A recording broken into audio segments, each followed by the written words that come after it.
The long wait is over, the summer is gone, the best leagues in the land are back. It's time to raise the game.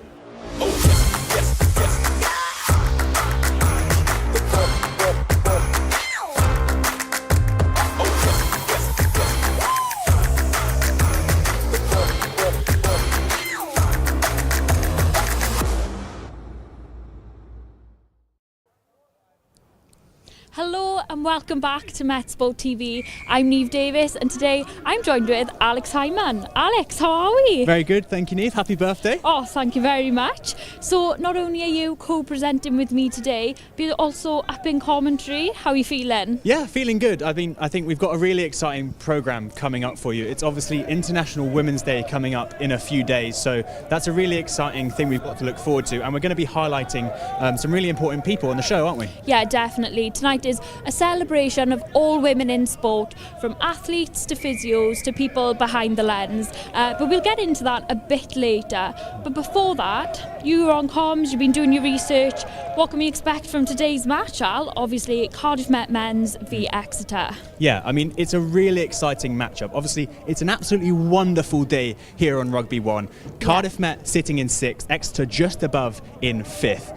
We know that both teams have ruled out their title chances. That's fine. Both teams have accepted that. But now, getting towards the end of the regular season, it's now nearly playoff time, and we know what that means. It means form becomes, a really, really important thing. So both teams are going to want to come here and play some really good style of rugby. And Cardiff Met, both teams are actually coming off a loss last week, so they're going to want to put things right tonight. Yeah, it's going to be an interesting one tonight. But funny you mentioned last week's match. It was the women's match against Hartbury, and unfortunately they lost. It was actually a really tough match to watch.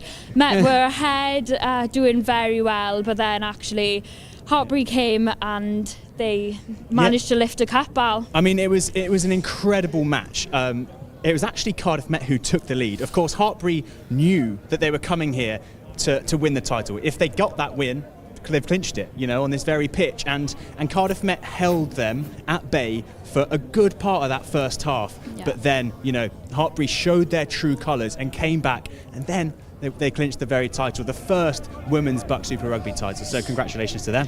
Yeah, like you said, first BUCS Super Rugby women's title, won by Hartbury, and let's see how they did it.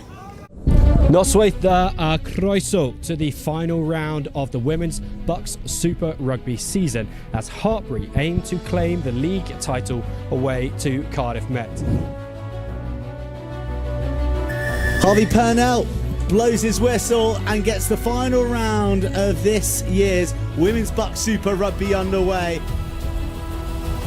Met backing their power, backing their forwards, getting across the line and wrestling the ball across the paint. Oh my goodness, WWE style. Lockwood looks right, looks left, gives it to Whitley, who's across, but has she grounded it? Yes, she has.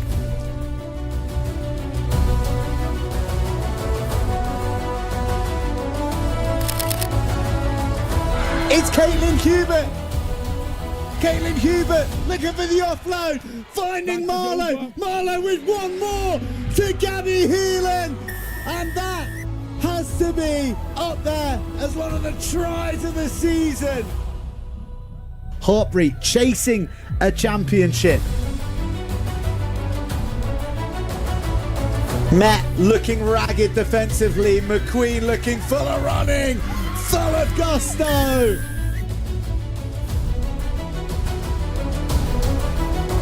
Off goes Aspinall. She'll do it all alone. Aspinall to seal the three-peats.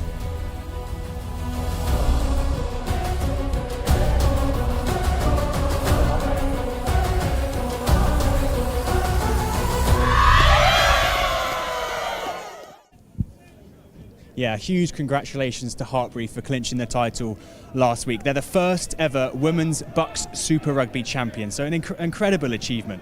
But now, delighted to be joined by Maisie Davis, a Gwalior Lightning player, Cardiff Met player and a Welsh international. Yeah. Maisie, how are you doing? I'm good, thank you. Good. You've been away recently with the Celtic Challenge. Tell us a little bit about how that's been going. Yeah, it's been going really good. I'm playing for the Gwalior Lightning. We've been really good. Like, we went away We beat the Scottish teams. Narrow loss to the Irish teams, but we are hoping to end this campaign on a win this weekend. Yeah, and is that realistic? Is that your expectation for the rest of the season to go for the win, top of the league? Well, we lost last week, so we can't go top of the league, but hoping now to end this weekend with a big win and an upset against an Irish team. What's it been like being away from this team and playing for Gwale? Have you missed it at all, or are you fine with it? Yeah, 100%. Like, I love playing with my friends from Met, but also I like that competition at a higher level of rugby. But yeah, I just love playing rugby, so playing for anyone, I love it. Speaking of a higher level of rugby, you were MVP, most valued player. Last year is summer women's under-20s Wales. Tell us about that. How did you get into that, and how was that for you? Yeah, so it was actually quite fresh. I transitioned to front row, so I was going out there not with many expectations of how it goes. So I love playing front row now. I think it really suits my game, so coming back with that was pretty special. Yeah, I mean, you're familiar with some of the players that play for Gwale. Obviously, how does the team connect compared to BUCS? Is there a similarity? Is there differences? Yeah, I think you have to build that connection and friendships, and I feel like that really shows when we play on the field on the weekend. You can see how much we want to play for each other and how much we want to win. So definitely that helps. Also, Met player. Well, how do you think the boys are gonna go tonight? What do you think the score is gonna be? Yeah, well, I think Met will win 34-28. It'll be quite a close game, but definitely Met win. And I just want to ask you, obviously Women's Six Nations coming up, it's a big time of the year for you. What are your thoughts as a team collective heading into that tournament? I'm really excited. I think obviously we've got a new head coach now. I think it's an exciting opportunity for us Welsh girls, and especially us younger Welsh girls going into that campaign. And I've got a lot more experience now, so I'm looking forward to it, and hopefully I'll be involved in it. Sean Lynn, mastermind behind Hartbury Rugby. Did he have anything to do with the win last week, do you reckon? Oh, most definitely, probably, yeah. But again, it's exciting. Yeah, tough loss for the girls, definitely, last week. But obviously we're celebrating all women around campus today. How do you feel yourself being a woman in sport? I feel like we're in a really good time in the women's game, especially in rugby. I feel like it's developing every time I step onto the pitch. I feel like it's developed. But Hartbury winning last week, obviously we want a Met win, but it shows how far the women's game's come and how BUCS rugby is competitive every week. And a lot of my friends played at Hartbury, so it was gutting for Met, but also happy for them to be winning that. Well, thank you so much for joining us. Good luck for the rest of your Gwalior season. We look forward to seeing and keeping up with all that's going on. Yeah, good luck, Maisie. Yeah, so Maisie just said there's so much to showcase at Cardiff Met, but you tend to see the athletes on the pitch. But what about those who are behind the scenes and more specifically behind the lens? Let's take a look. My name is Ellie Place. I am originally from Mansfield in Nottinghamshire, and I'm a 21-year undergrad student at Cardiff Met on the sports media course.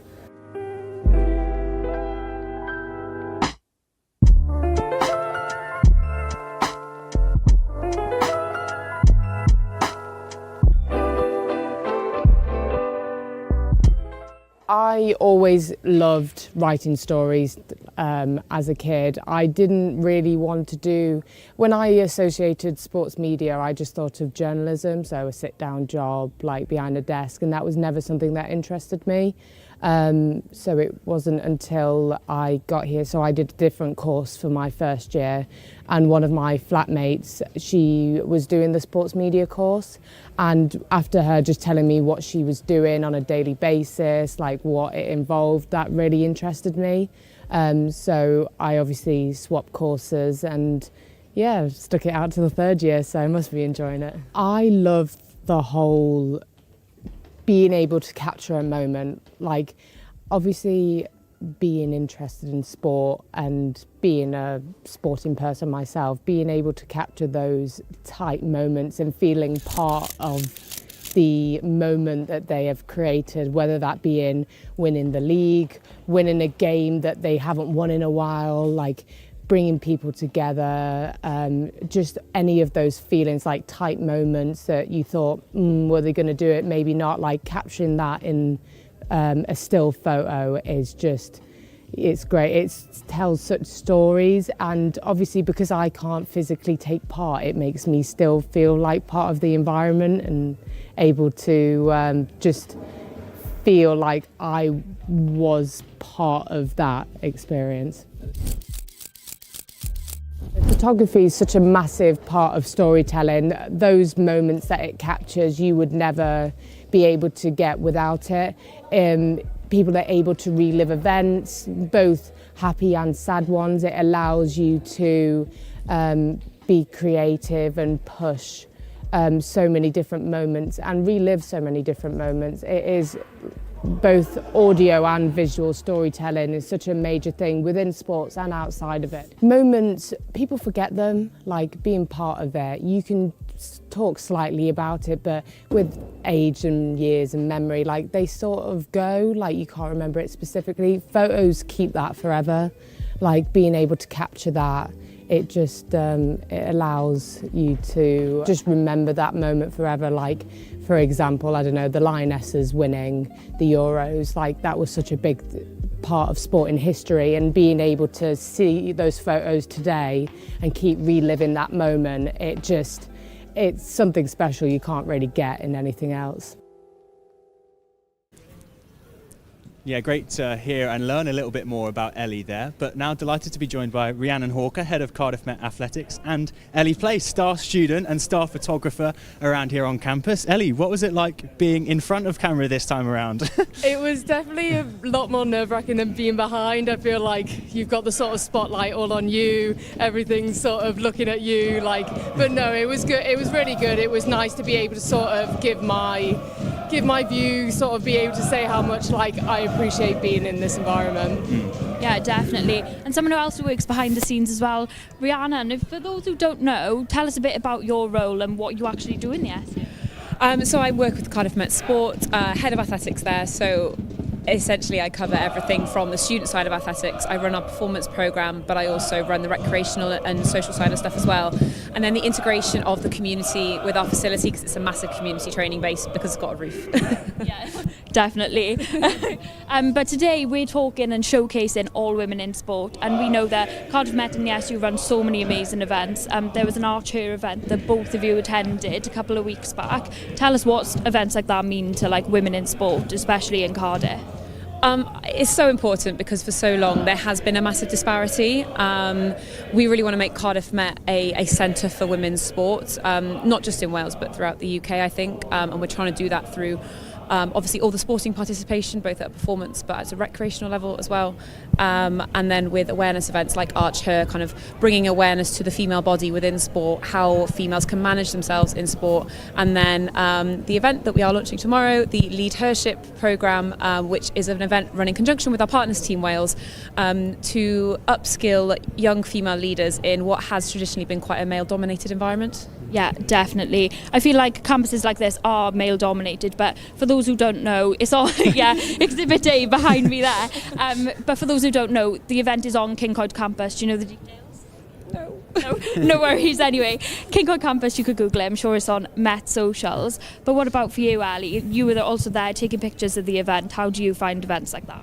It's so needed just to be able to like show like, be able to see all the women coming together, be able to show like how well we work together, obviously being able to get that message out there that like we are as big as the men are, like we might not get shown as much, obviously it's a lot more now, like with the women's rugby, like with the women's, obviously the Wales football team as well, like it's becoming so much more out there now that it's just these sort of like events and things like that, just they sort of like reiterate that we are here, we are coming, like we will be, like we need to be more the face. Yeah, Rhiannon, definitely. one for you, because this is the first women's BUCS Super Rugby, season that we had. Obviously last week Hartbury were crowned champions. You're obviously involved with athletics. I know you're involved with hockey too.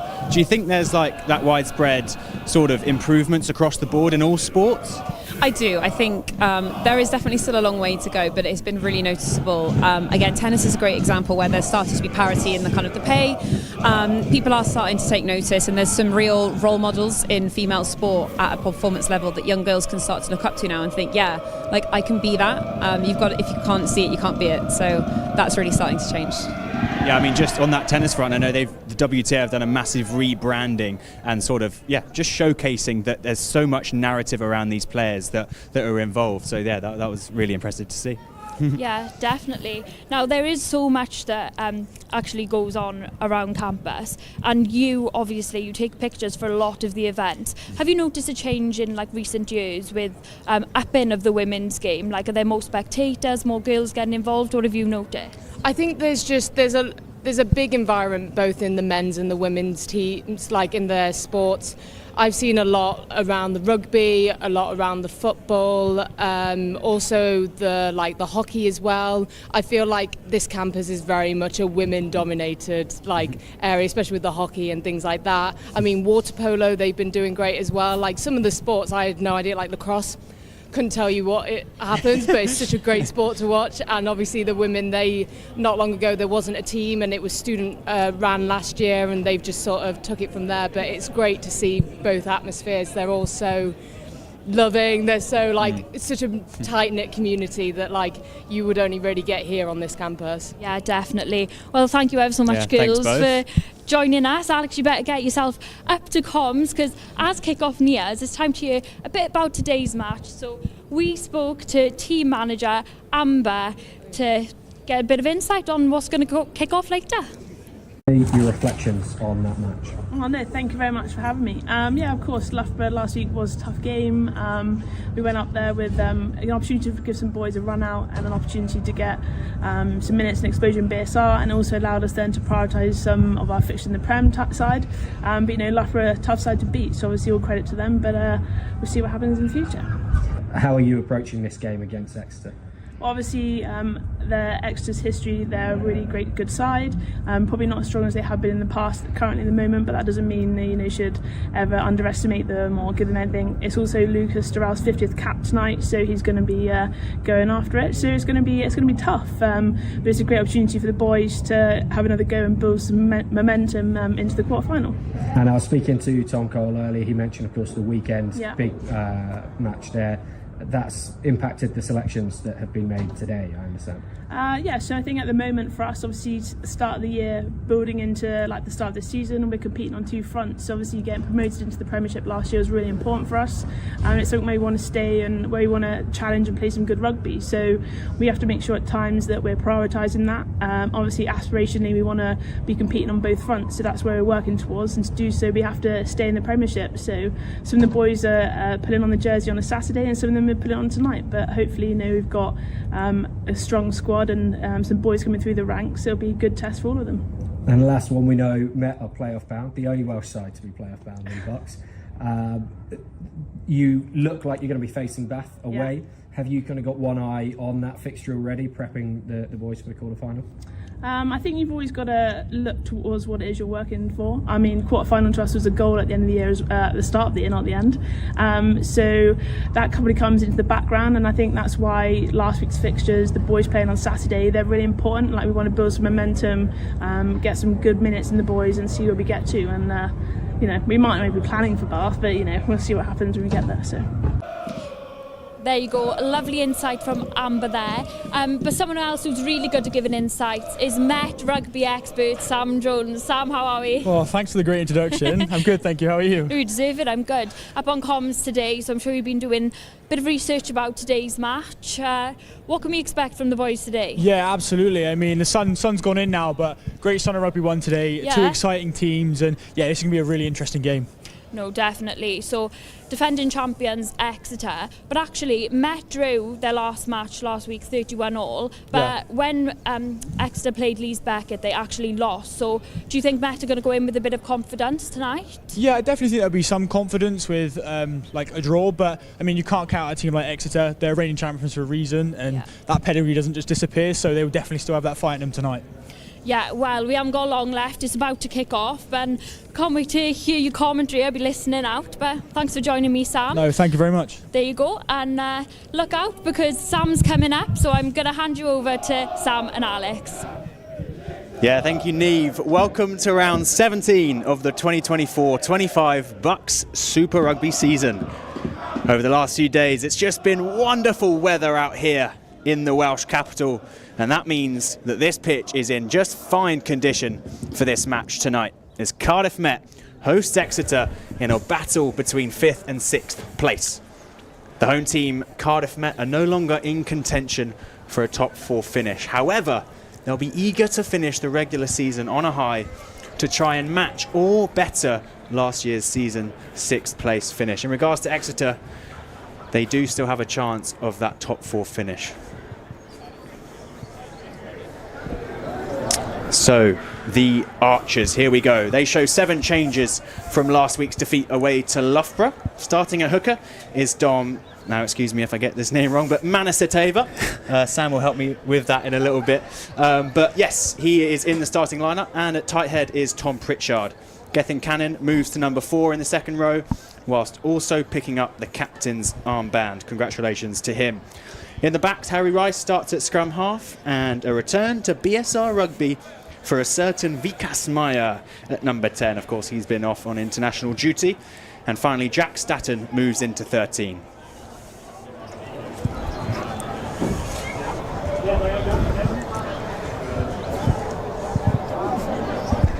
And Exeter then, the defending champions of BSR. They come to King Coined also with a few changes from their loss against Leeds Beckett.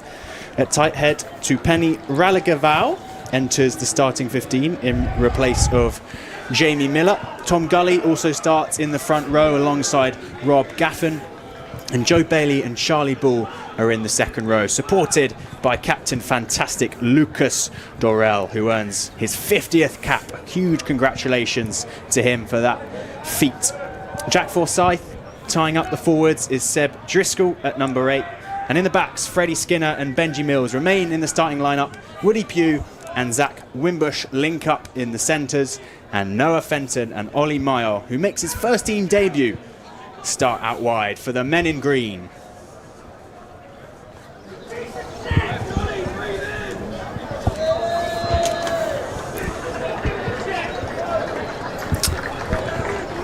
Right then, moments away for this huge matchup between Cardiff Met and Exeter. Sam Jones up in the commentary box. Thanks for joining us again tonight. A couple of weeks in a row, I think it is, isn't it? Yeah, clearly I did well last time. You'd be welcome back onto the stage, but thank you for having me. No, it's great to have you here once again to talk us through these teams. I mean, you're involved within the setup. You're the media man. You know, you're the go-to man for Cardiff Met. But first of all, I want to start Exeter. What can we expect from them tonight? I mean, as I said earlier, like before coming up to comms, like they're a pure champion team, and although they've not been in great form recently, they've still got that inside of them. So it'll be definitely interesting to see how they use running ball today. And seconds away now, but Cardiff Met, Sam, it's going to be a big one for them tonight, huh? Oh, absolutely. I really want it to be an entertaining game, but I see how hard these boys work, and yeah, let's see what they've been made of. Away we go on Rugby 1. Cardiff Met take the ball in, and this match is underway. The forwards taking in the first hit.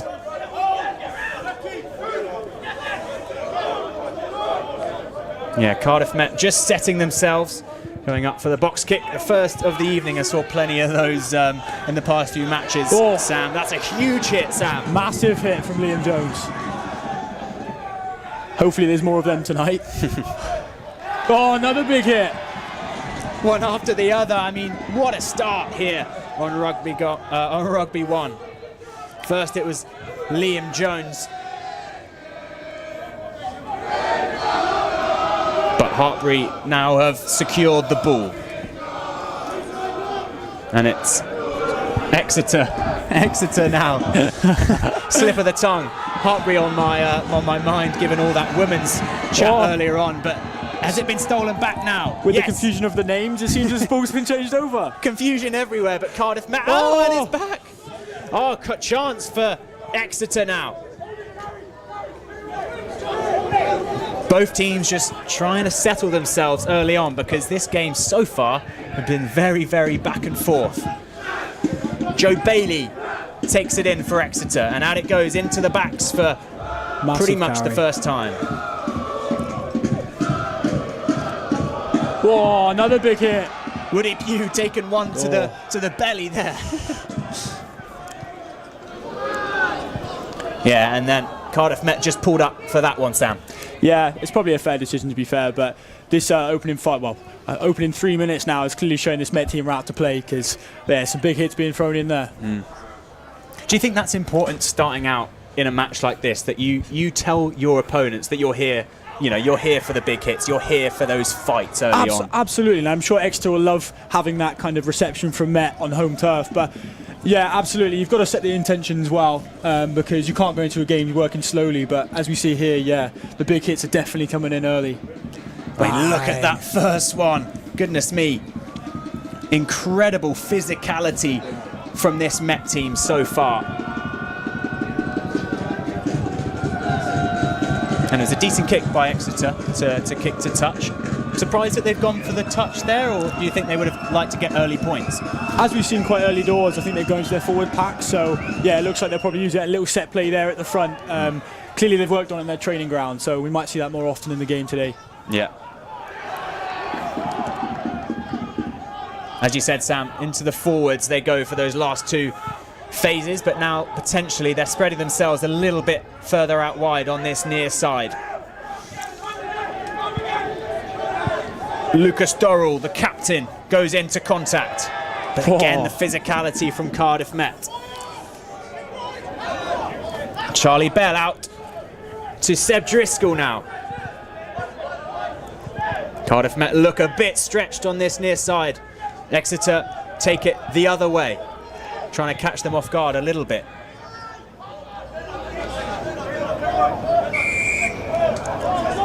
Yeah, again, penalty called up, Cardiff Met. Yeah, Cardiff Met clearly trying to cause a bit of chaos at the breakdown, but maybe getting a bit too eager there.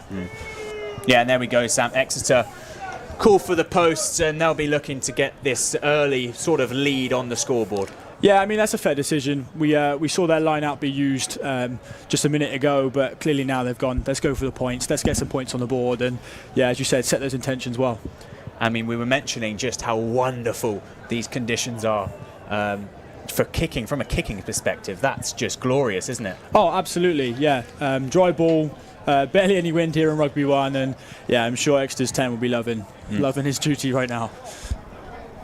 Now, BUCS Maya, of course, back in the Cardiff Met squad. Yes. He's been away again on international duty. A word on his kicking game? It's incredible, huh? I think I can speak for everyone when we say BUCS could probably kick the ball from anywhere in Exeter's half, but probably his own as well. He has definitely got a big boot on him, but Exeter's 10 here clearly showing that he also can bring something to the game. Yeah, Exeter's 10, Benji Mills, a nice way to start off his kicking. But let's just take a little look at that penalty that meant that Cardiff Met are now down 3 points to nothing with about 5 minutes played. Do you think that's a little bit careless early on from Cardiff Met? Do you think they've just... As I said, I think it's eager, but you can see the ref there has clearly told him to leave it, and he's gone for a second attempt, so I think that's a pretty fair call, and Exeter have capitalised on it. Okay then, work for Cardiff Met to do. 3 points down within the first 5 minutes, but we know that these first halves are really crucial as well in just gaining momentum into the second. So BUCS Maya it is. There's the man who's back from international duty. His first big carry of the game. Oh, there's loads of room open in this open side here if they can get to it. Oh, such a shame, Sam, because like you say, there was plenty of space if they were able to get it through the hands quick. Exeter was stretched out on this near side. Yeah, absolutely. They're focused on their line speed at the minute, and I don't know about the decision there. I thought they might be slightly offside from the breakdown, but the ref has seen otherwise, and Met have been penalised again. Yeah, I think it was Liam Jones actually who was pulled up for that one.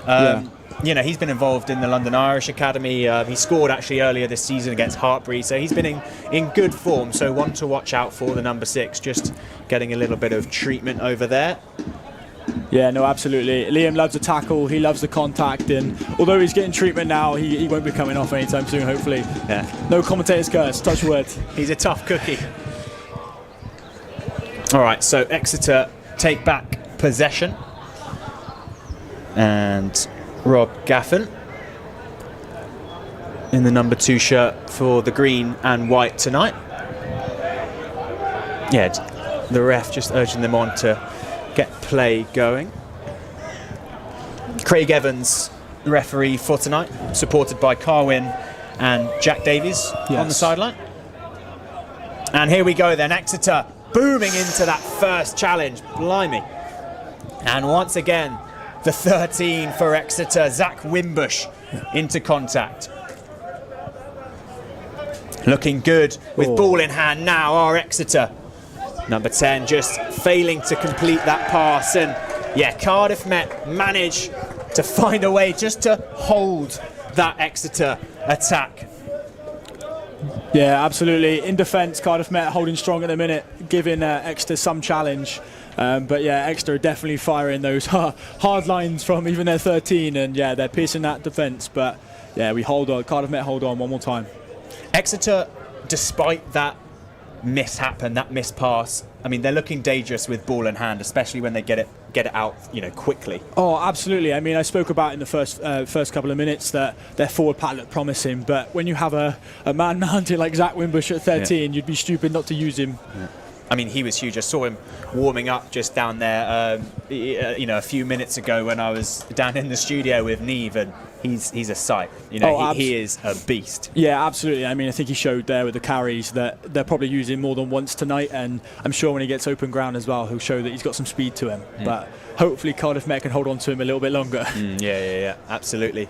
So yeah, Cardiff Met player just getting a little bit of treatment. As we say, it's been physical early on. Already we've seen 2-3 players actually getting touched up by the physio. That says it all, right? Yeah, no, absolutely. I mean, hopefully he's nothing major, and it's just minor injuries. He looks like he's just getting a bit of tape there. So these forwards are going to be key in these opening 40 minutes. So yeah, here was this last attack by Exeter. Just take a look at how quick they're able to get through it. They're charging with such speed and pace into those defensive tackles from Cardiff Met. That was the one that I thought was just really impressive. The quick hands. Yeah, we speak about the physicality, but yeah, the 50th cap man clearly showed that he could probably play in the backs if he wanted to as well, because with the quick ball out back. But yeah, now we're back to the scrum and seeing what he can do in the forwards.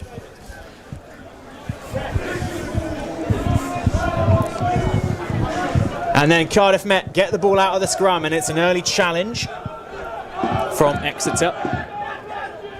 Again, that trusty box kick. Are we going to see once again? Yes, we are. It's a lovely kick. Taken in by Noah Fenton for Exeter. Popped up through, and is there space? No, just managed to catch him. Did Tom Pritchard. Cardiff Met calling for some more men out wide because Exeter looking dangerous once again. Oh, that's a huge handoff. Yeah, that was personal, that one. Yeah. Oh, there's space here now. Oh, lovely little dart. There's space for Freddie Skinner. He's weaving his way through.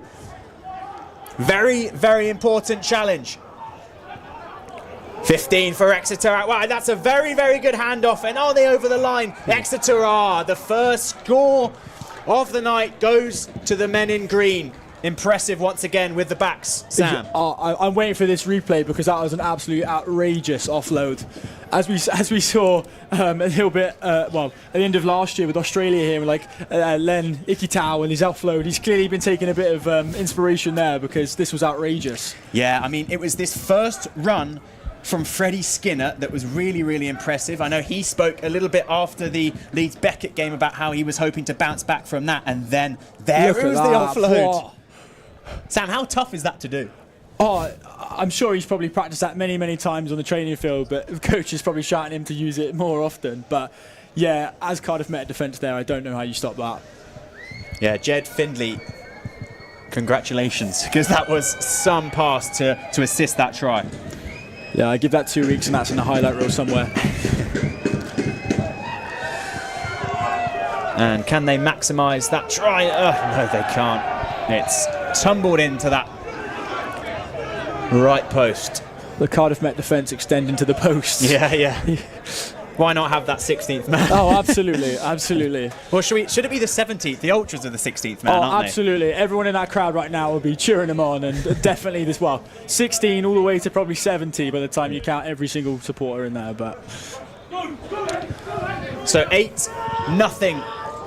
The Exeter men lead here on Rugby 1 tonight. Stolen. Is that a bit of a tumble there? Yeah, I think Cardiff Met Hand got in there to bat it back, to put a bit of pressure on Exeter there, and it clearly worked, because now it sees the Archers in an attacking display in Exeter's half, so hopefully they can count on this now. Yeah, it's the first time we've seen Cardiff Met in this sort of territory in the Exeter half, especially with the ball. I mean, they've been defending there. There's a few big hits early on in the first few minutes. Yeah. It would be key for every time Cardiff Met enter the 22 or even a half today to come away with some points, and I'm sure that's the message from the sideline, but the boys will know now in this attacking opportunity they really have to capitalise. Here we go then, 12 minutes played, and Cardiff Met looking to try and get first points on the board with this attack. BUCS Meyer, nice little offload into Henry Kerwin. It's great defence there. Yeah, very, very quick out to the ball are Exeter. Again, men out wide if they can find hand to ball. Bit of confusion there, it seemed like. Into challenge, Cardiff Met go. Gethin Cannon. Oh, Exeter pushing those men in maroon back, and BUCS Meyer goes up for the crossfield kick. Who's going to get under this one? It will be Henry Kerwin. But unfortunately it falls to a green shirt. The bounce of the ball. Yeah. It's never your friend. We might see an exit here. Yeah, Exeter just setting themselves a little bit after potentially a dangerous crossfield kick from BUCS Meyer. That one goes up very, very high into the night sky here in Cardiff. Playing the advantage here. Gethin Cannon into contact. Ooh. Exeter just pulled up there, Sam.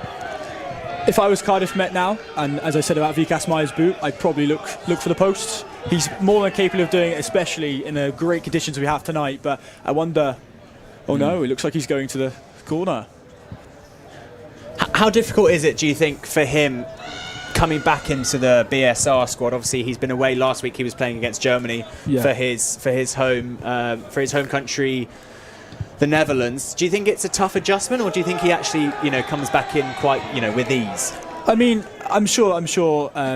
Like different climates and different teams work differently, but these are pro athletes. These are athletes that work their best to be in the peak performance for every game. So I'm sure BUCS would have loved to come back to the boys, show what he's learned and played with all the Netherlands boys, and hopefully teach these boys a few things, but also get back with his mates and play some good rugby on Rugby 1.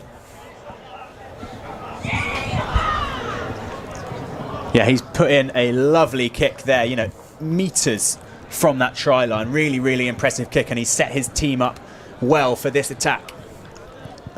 Yeah, no, absolutely. As I said earlier, BUCS Meyer's boot will be a key asset tonight, alongside his control and ability in the backs. But as we see now, Met have an attacking opportunity on the 5 metre line or just outside. And as I said, every entry into the 22 tonight needs to be a conversion or a try, and hopefully they can get across the line, and the Ultras will help them on the way. So just over 15 minutes played here on Rugby 1. It's the 6th team in the table. Cardiff Met taking on the 5th place team, Exeter. Of course, Exeter defending champions, BSR winners last year, Sam. Yeah, I'm sure they wouldn't want to be where they are in the table right now, but as I said earlier, they've got that championship mentality, so they won't give up without a fight tonight. Okay then, Cardiff Met opt for the push after that line out is taken, and now there's some space, but they opt to go with the forwards. Gethin Cannon into contact. Oh, just a little run there. Yeah, I wondered if it was crossing. Yeah. Just caught in the offside position there, was it, Sam? Yeah, just two players too eager. You saw, I think it was Liam Jones there run a little bit of preempt early. I mean, it was a good line. Oh, absolutely. But as I said earlier, I think the key word would be control now. I think they're too eager. Okay. As I said, they know they have to try and score. They know they have to get a conversion, points on the board, and maybe that was just a lapse in judgment quickly there and gives the Exeter an easy out. So potentially, when they're getting to that that area where they're getting nearer the try line. Just a bit of composure needed from Cardiff Met. Yeah, absolutely. I mean, if they just held their line, we see on the replay now, if they held their line for 1 or 2 seconds more, as you'll see, maybe a preempt, we just missed it there, but a preempt on the line, and maybe 2 seconds later we would have seen them over the try line. Yeah, all good. There's a lot of action happening here, and it's Exeter just looking to get out of their 22, which they do just about.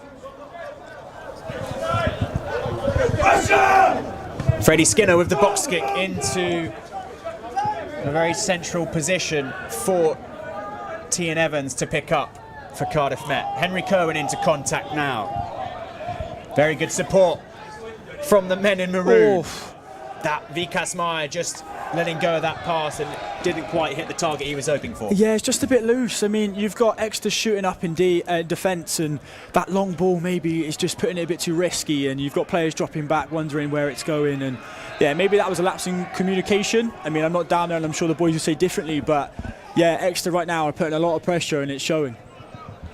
I feel like the conditions tonight, I can understand why they're going for those longer passes, because they feel like, you know, it's not too slippery out here. On the wet conditions that we normally see here, it's going to have to be, you know, short passes, simple passes. So I guess we can understand why they're going for that slightly tougher pass, but if it's not working, they're going to have to resort to, like you say, shorter, simpler passes. Oh, absolutely. I mean, I wouldn't be making a judgment if Vikas might just slot through the hole there and under the try line, but when it doesn't work, you do question whether Exeter have got the upper hand now. So Freddie Skinner starts off the attack for Exeter. There's the big man. Out they go out wide to Noah Fenton now. Oh, has he got it? Has he got it? Comes back out for the men in green. Seb Driscoll.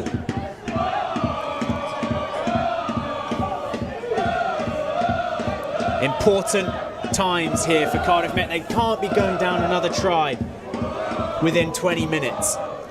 Oh, that's a great line from Benji Mills. He can't go all the way though. Great challenge. Out they go, Exeter to the far side. Quick hands and beautifully, beautifully played. The quick hands from Exeter are paying off. And it's Zach Wimbush who finishes it off. I mean, impressive, Sam. Perfectly played hands and a great attack from Exeter to finish off. Yeah, absolutely. As we said earlier, we knew it was coming at some point. He's been punching those holes, and as I said, we finally see him his chance to run through the line, and yeah, he scored. So yeah, Exeter really, really putting pressure on Met now.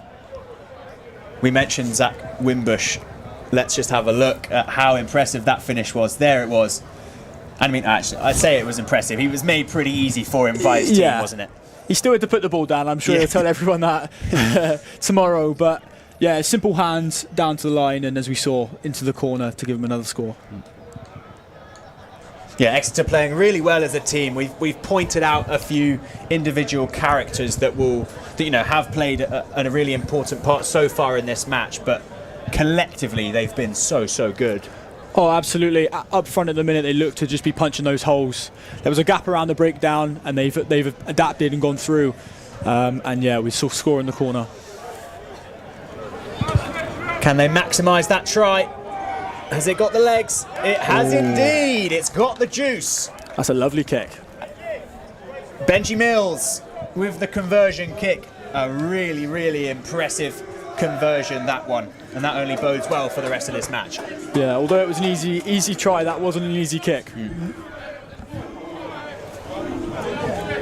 20 minutes played. Cardiff Met down a deficit of 15 now. Work to do. Well, that's a huge fall from that catch.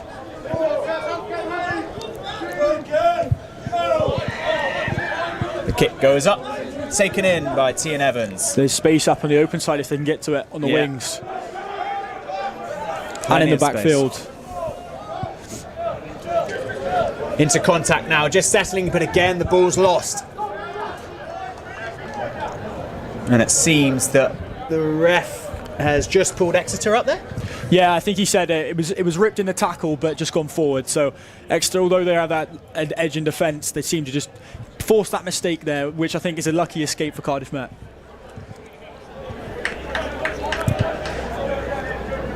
So an action-packed first 20 minutes or so, but it's been really a story about Exeter's attack.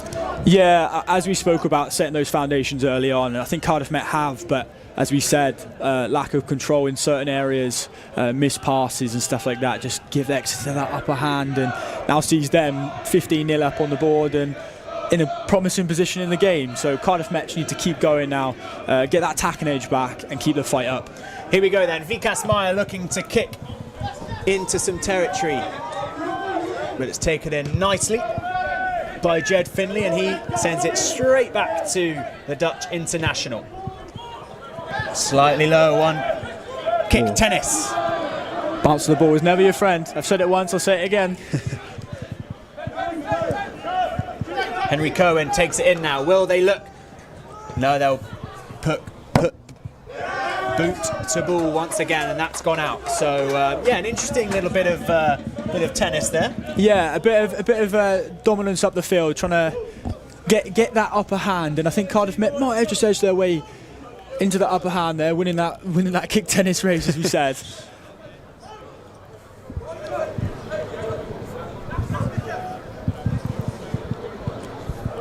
So Rob Gaffin with the injection from the touchline, and it comes out into the green again. A huge line.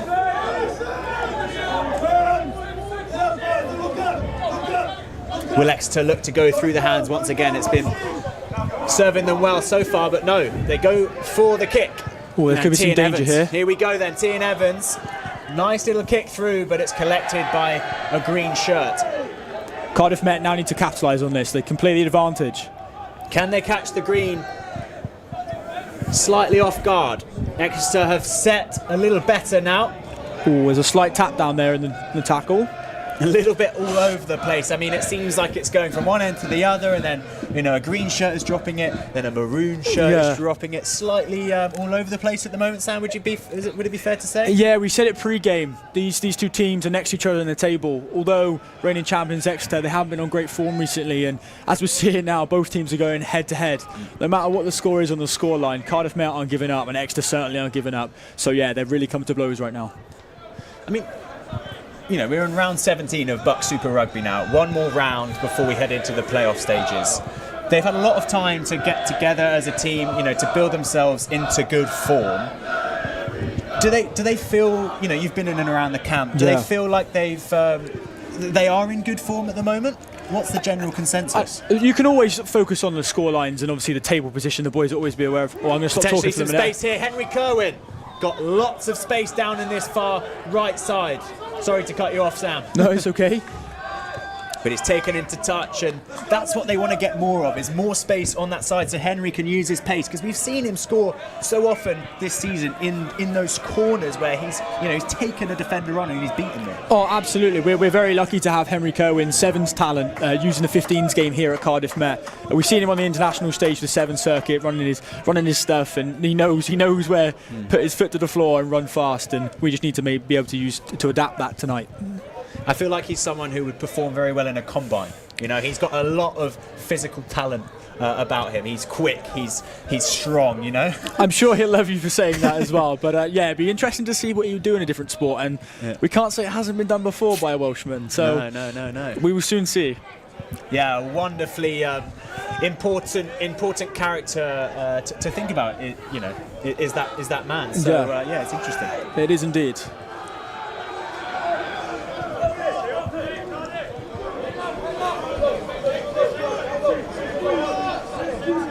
A big fight for the ball here. I can't even see where that ball is landing, but it comes out. I think it's with Exeter. With an upside down Gethin Cannon rolling out of the ruck. Into contacts they go. Just outside of their 22 are Exeter. Will they look to go for that box kick once again? They will indeed. Freddie Skinner goes up into that old faithful box kick, straight to Tian Evans.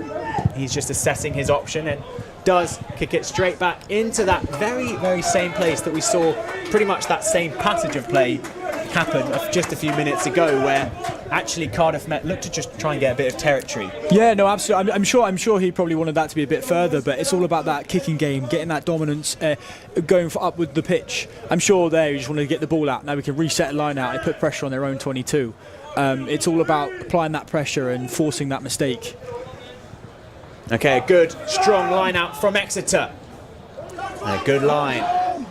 Once again. Freddie Skinner just securing the ball.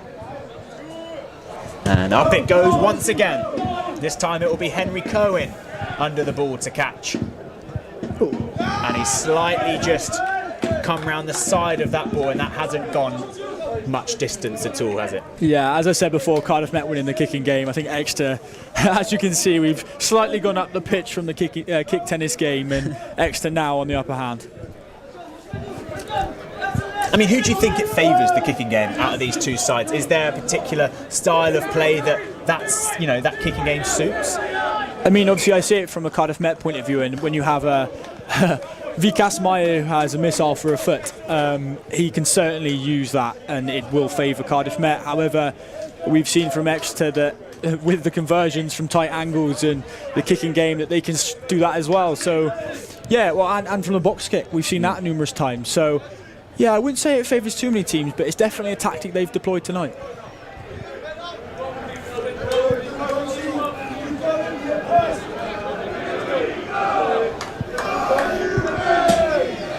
I'm sure the forwards won't be favouring this many scrums. Yeah, getting towards the end of the season, big matches coming up on the weekends. That's going to be tough for them. So they're trying to avoid too many scrums tonight. This is a hugely contested scrum. I was about to say, they won't be liking the scrums if it continues this way. Yeah, I mean, that was physical. Oh, massive shot. Arthur Moore with a big hit in that previous phase. Exeter outgo the Cardiff Met defence there, and they're looking to go wide. Will they look to come the other way? They will indeed, but Cardiff Met are in there trying to get hands on ball, and they do indeed. Well done, Cardiff Met. Craig Evans pulls up the green shirt there. As I said, it's all about that applying the pressure. You saw the counter-up go over there. Two Cardiff Met players go straight through. It creates that chaos around the breakdown, and one of the Cardiff Met players managed to get over and secure the ball, and as Craig Evans is awarded, holding on there. So yeah, things like that will get them ahead in the game, as you see on replay. So you'd put that down to the pace of Cardiff Met and getting into that ruck? Yeah, it's that dog mentality. I know as a team they speak about it all the time, and it's whether the score's against you, whether the tackle's against you, you get up, you fight. And as we saw there, the boys did not give up in that ruck, and they were awarded with a penalty of their own. Slightly alternative style with Cardiff Met just seemed like they were just strolling into that line out, but they lose it. Exeter once again gifted back the ball, and it's a brilliant run from Exeter. Potential offload, but decides to go to ground. Zach Wimbush now. Massive tackle for Henry Cohen. Oh, needs to be careful there, he's not goes off his feet.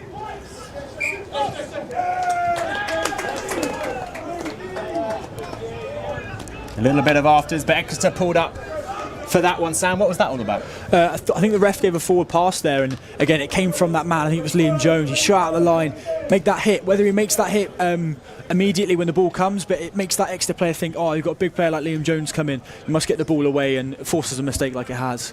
As I said, it's all about applying that pressure, and Cardiff Met have seemed to get their foot back in the game now, and again, dog mentality always. Entering into the last 10 minutes of this first half, it seems it's crucial for Cardiff Met to at least get something out of this first 40 minutes. Yeah, as we've seen in previous games, getting that score by half-time is vital. You need to go into that second half with a bit of positive news. I'm sure from the sideline and the coaches they'll be feeding those positive messages, but as a player you really want that score on the board just to show that you've got something from that half.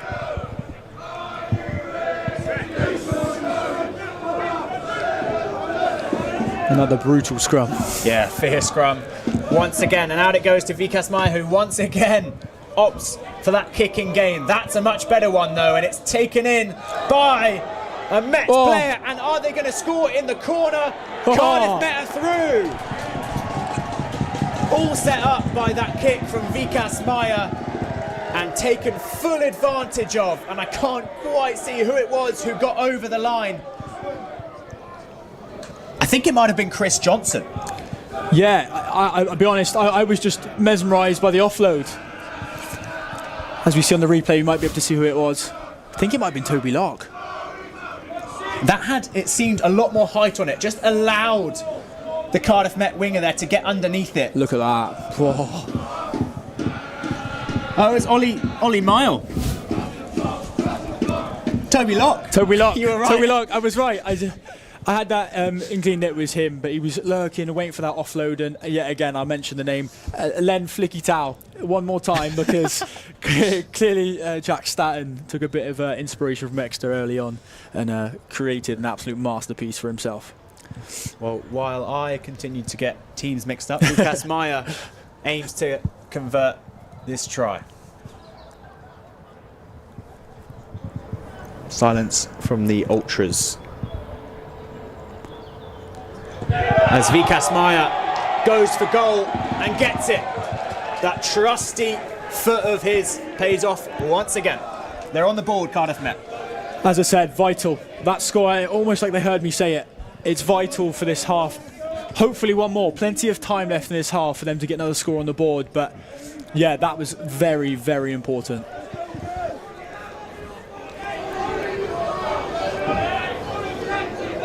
Benji Mills to get play back underway. Into contact go Cardiff Met. Will they stick with their guns and with this kicking game? Because they've seen little success from it, but that previous play, they scored the try from the BUCS Maya kick. So it's going to be interesting to see how long they stick with it. Yeah, you've got to stick to your processes. If it's something they've spoken about pre-game, just if it goes wrong once, I mean, as we saw, BUCS stuck the absolute spiral bomb up in the air ahead of that try, and it works and sometimes it doesn't. So you just have to stick to your processes and play the game in front of you. Benji Mills goes to that little grubber through, but BUCS Maya picks it up and goes straight into touch. Just outside his 22 there. So Exeter will come back with a line out there. Again, it's almost like they heard me. Sometimes it works, sometimes it doesn't. And there's just a clear show that sometimes maybe kicking game isn't on. I just feel like a balance needs to be struck a little bit more. It seems like it's so predictable. Every time it gets into BUCS's hands, he's going for that kick. So maybe just finding that balance. Yeah, but also it'll catch the defence off guard, because if Exeter are expecting it, maybe a little tip out or a little kick in behind, change of direction, just cause a little bit more chaos. So Zach Wimbush. Oh, again, it's the quick hands, and Exeter are now meters. Cardiff Met need to show some defensive skills now, but Exeter inches now away from that try line.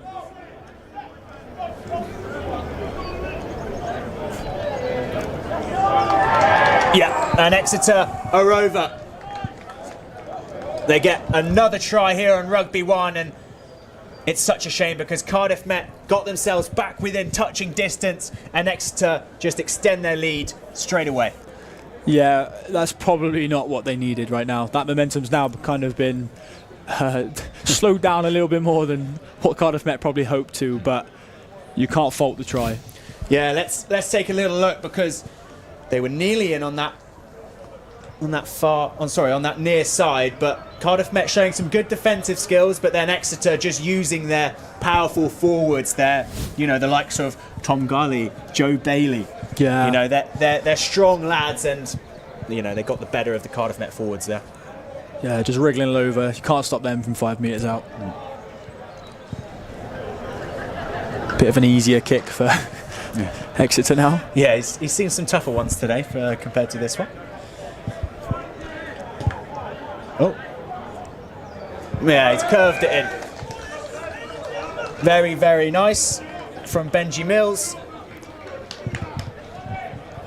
And Exeter extend their lead to 22 points. now. Cardiff Met 7, Exeter 22. 5 or so minutes to go in this first half. BUCS Maya to get us back underway.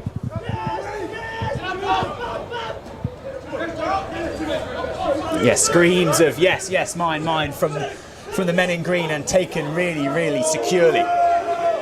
Yeah, that's what you love to hear though, the eagerness to get under the ball no matter what the score is. They might be up by 15 points, but they'll continue fighting.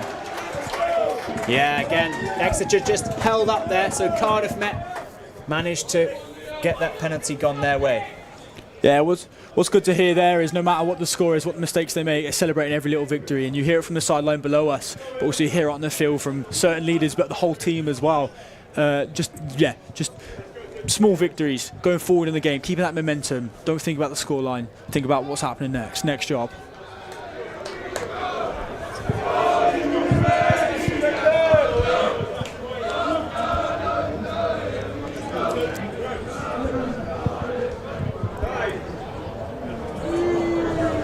Harry Rice putting that ball in, and BUCS Maya is there ready and waiting.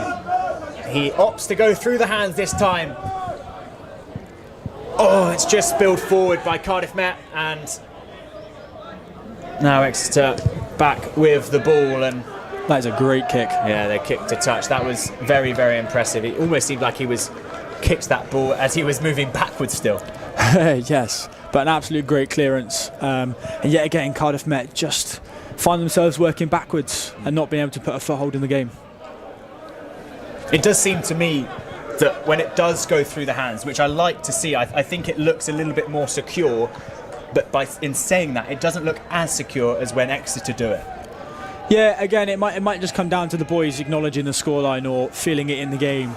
We've had loads of scrums, loads of mistakes, but respectively they're still willing to try and play the game, and they're playing little things like this now, little darts around the corner, little passes that maybe shouldn't be on but trying it and it's sticking, as we saw with the kick for the try, for the Cardiff Met try. Maybe it shouldn't have landed that way, but the luck of the ball, the bounce of the ball and how the game plays, you've just got to try these things. Yeah, again, potentially sloppy from Cardiff Met because they had men out there. They were looking to go with the forwards because, I mean, Henry Kerwin here was pretty much left on his own. They were looking to try and get that front pack into play a little bit more, but just slipped up. Yeah.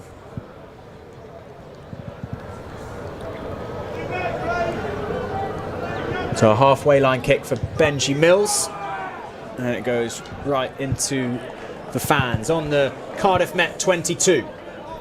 So a very, very nice attacking position for the defending BUCS Super Rugby champions, Exeter University.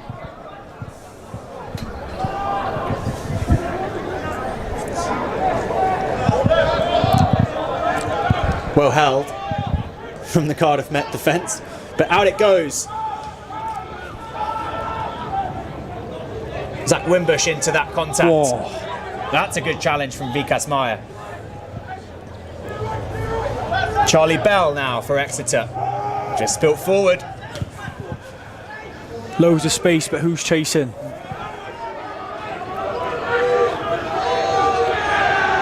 Yeah, two Cardiff Met players latch on to that green shirt and take him down very well. That's a good hit. Cardiff Met needs to be careful now. They've got loads of room out here that Exeter are looking to exploit. Exeter, fast hands once again. There's the big man, Zach Wimbush. That's a good handoff. It's a nice little pop-up ball. You can see mud flying off the back of boots at the moment. Craig Evans just pulling up Exeter for that one. Sam? Held tackle, I think he said there. The Exeter player tackle was made. Exeter player clearly thought he wasn't, got back up, tried to continue running, but as Craig Evans has pointed out, tackle was made and Cardiff Met get awarded for that.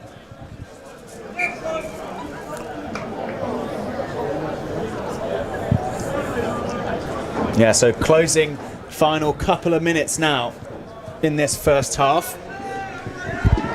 They're holding on, Cardiff Met. They're holding on, but it's edgy. Yeah, I think it just shows you've got loads of players hands on knees getting attention from the physios. It clearly shows how this game has been physical, and the players have every right to take a breather for 5 seconds. But hopefully it continues in the second half because this has been a hell of a game so far.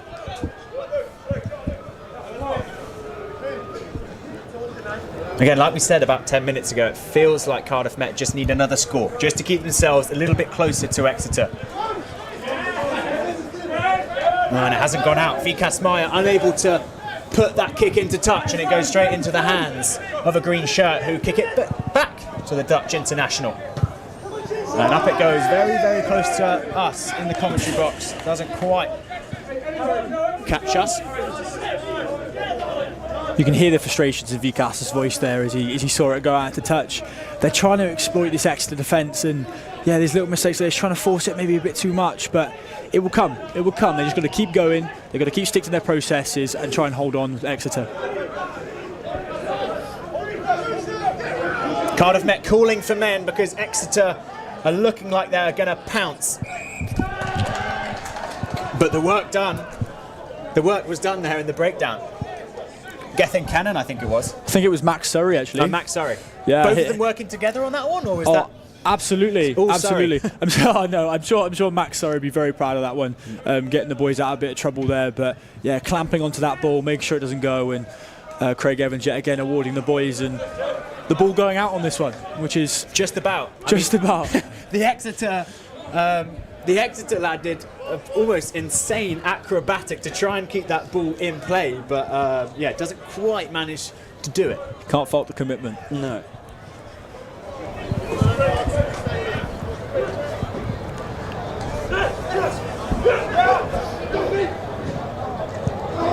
Great take in the line out.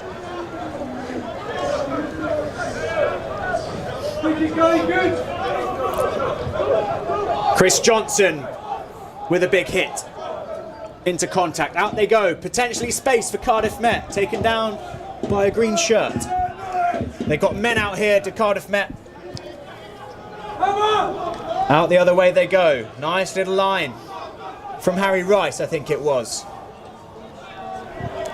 Now someone have to take Rice's position as scrum half while he's down on the ground. Cardiff Met need to widen their attack. They're a little bit too narrow. Punching holes through here though, mind. Yeah, they're making some ground right now. They've gone down the blind side. Nice Chris Johnson into contact, but again, good coverage from him.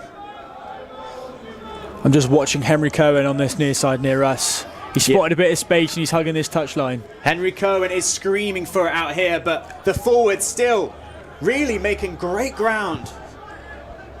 Can they do it all themselves? They've gone down the blind side. Inches away now, Cardiff Met. Just need to stay disciplined. As I say, a key word, control. They see the line, but let's get over it. Yeah, no room for let up now.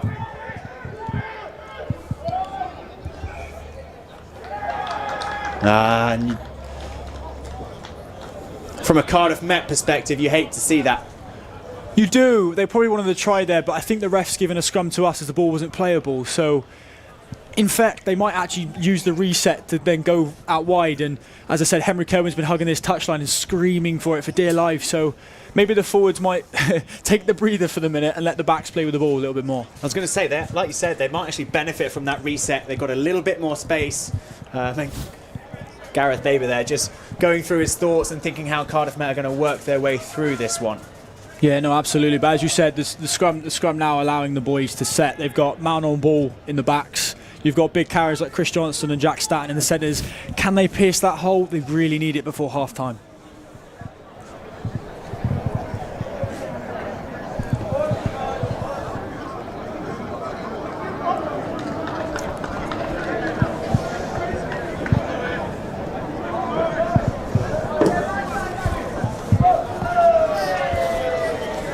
So a little bit of a break in play.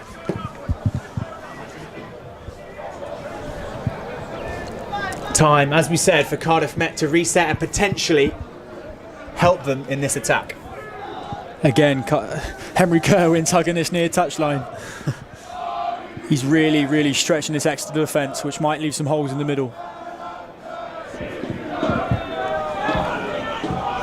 Or push back in the scrum though. I mean, that's such powerful force from Exeter, but Cardiff Met managed to hold on. They're pretty narrow still, looking to go through the forwards, but no, it's stolen from a green shirt. Exeter regain possession and out it goes. Half time, Cardiff Met 7, Exeter 22. Yeah, not surprised that they opt to just call things a day there for the first half. They'll be very, very happy with that first 40 minutes, won't they, Exeter? Yeah, I mean, just that final 5 minutes there kind of sums up the half. The defence of Exeter holding on and keeping out Cardiff Met, and that's kind of been the theme throughout. We've had scrums, we've had knock-ons, we've had the tennis game being kick tennis game be used, and yeah, Exeter you see they're jogging in with pride probably, and the Cardiff Met boys as well just regroup and then come back out for the second half.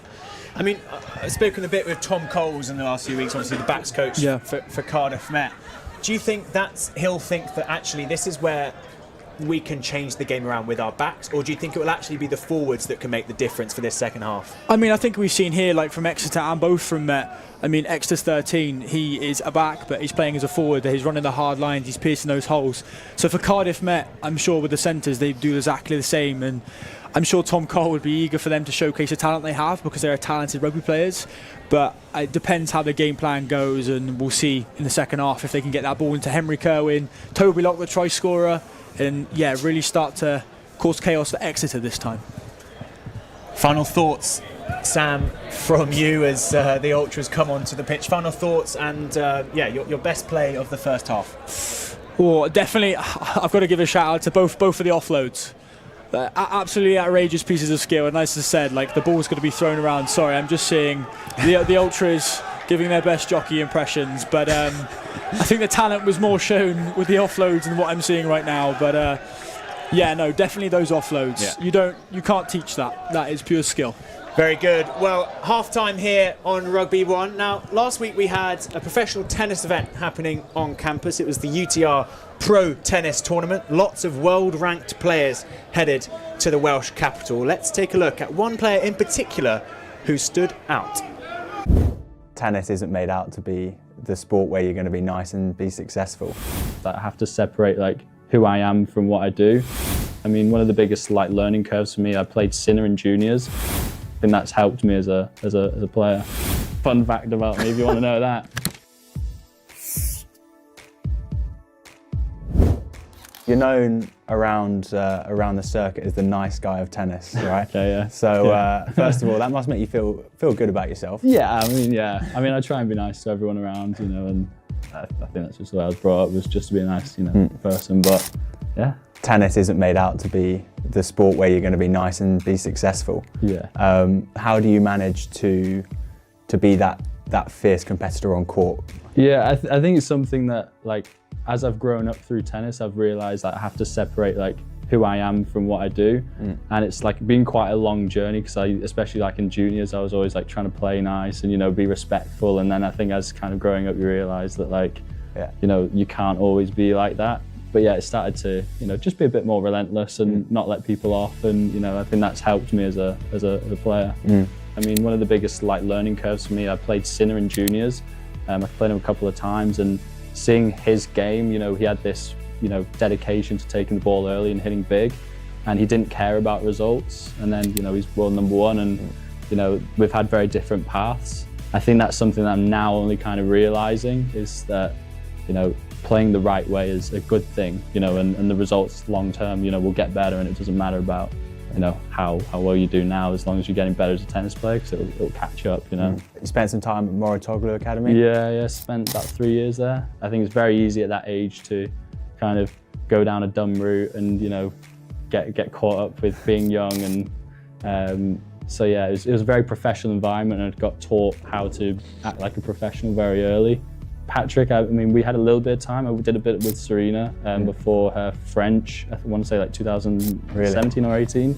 Her training partner at the time had dropped out, so then I had to step in, for I think about 3 weeks, so we spent a lot of time together. Unreal. And so got a lot of time with Patrick, and he didn't say a lot, but what he said made a big impact.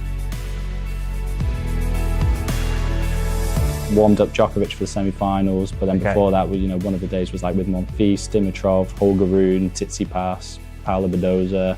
Up until then, I'd had quite a strict, routine, and then spending a bit of time, looking around, going, oh, maybe I need to relax up a little bit. I just don't know, because I get quite OCD with things. I've had little things where I've like had to have breakfast at the same, breakfast table before matches, and it gets a little bit like paralysing. Yeah. Their serves were way better than mine. Right. And I realised that, okay, I'm not going to go any further if I don't, make my serve into an actual weapon. Another bit of a celebrity that I feel like you've played with before is Jack Whitehall. Is that correct? Yeah. How on earth?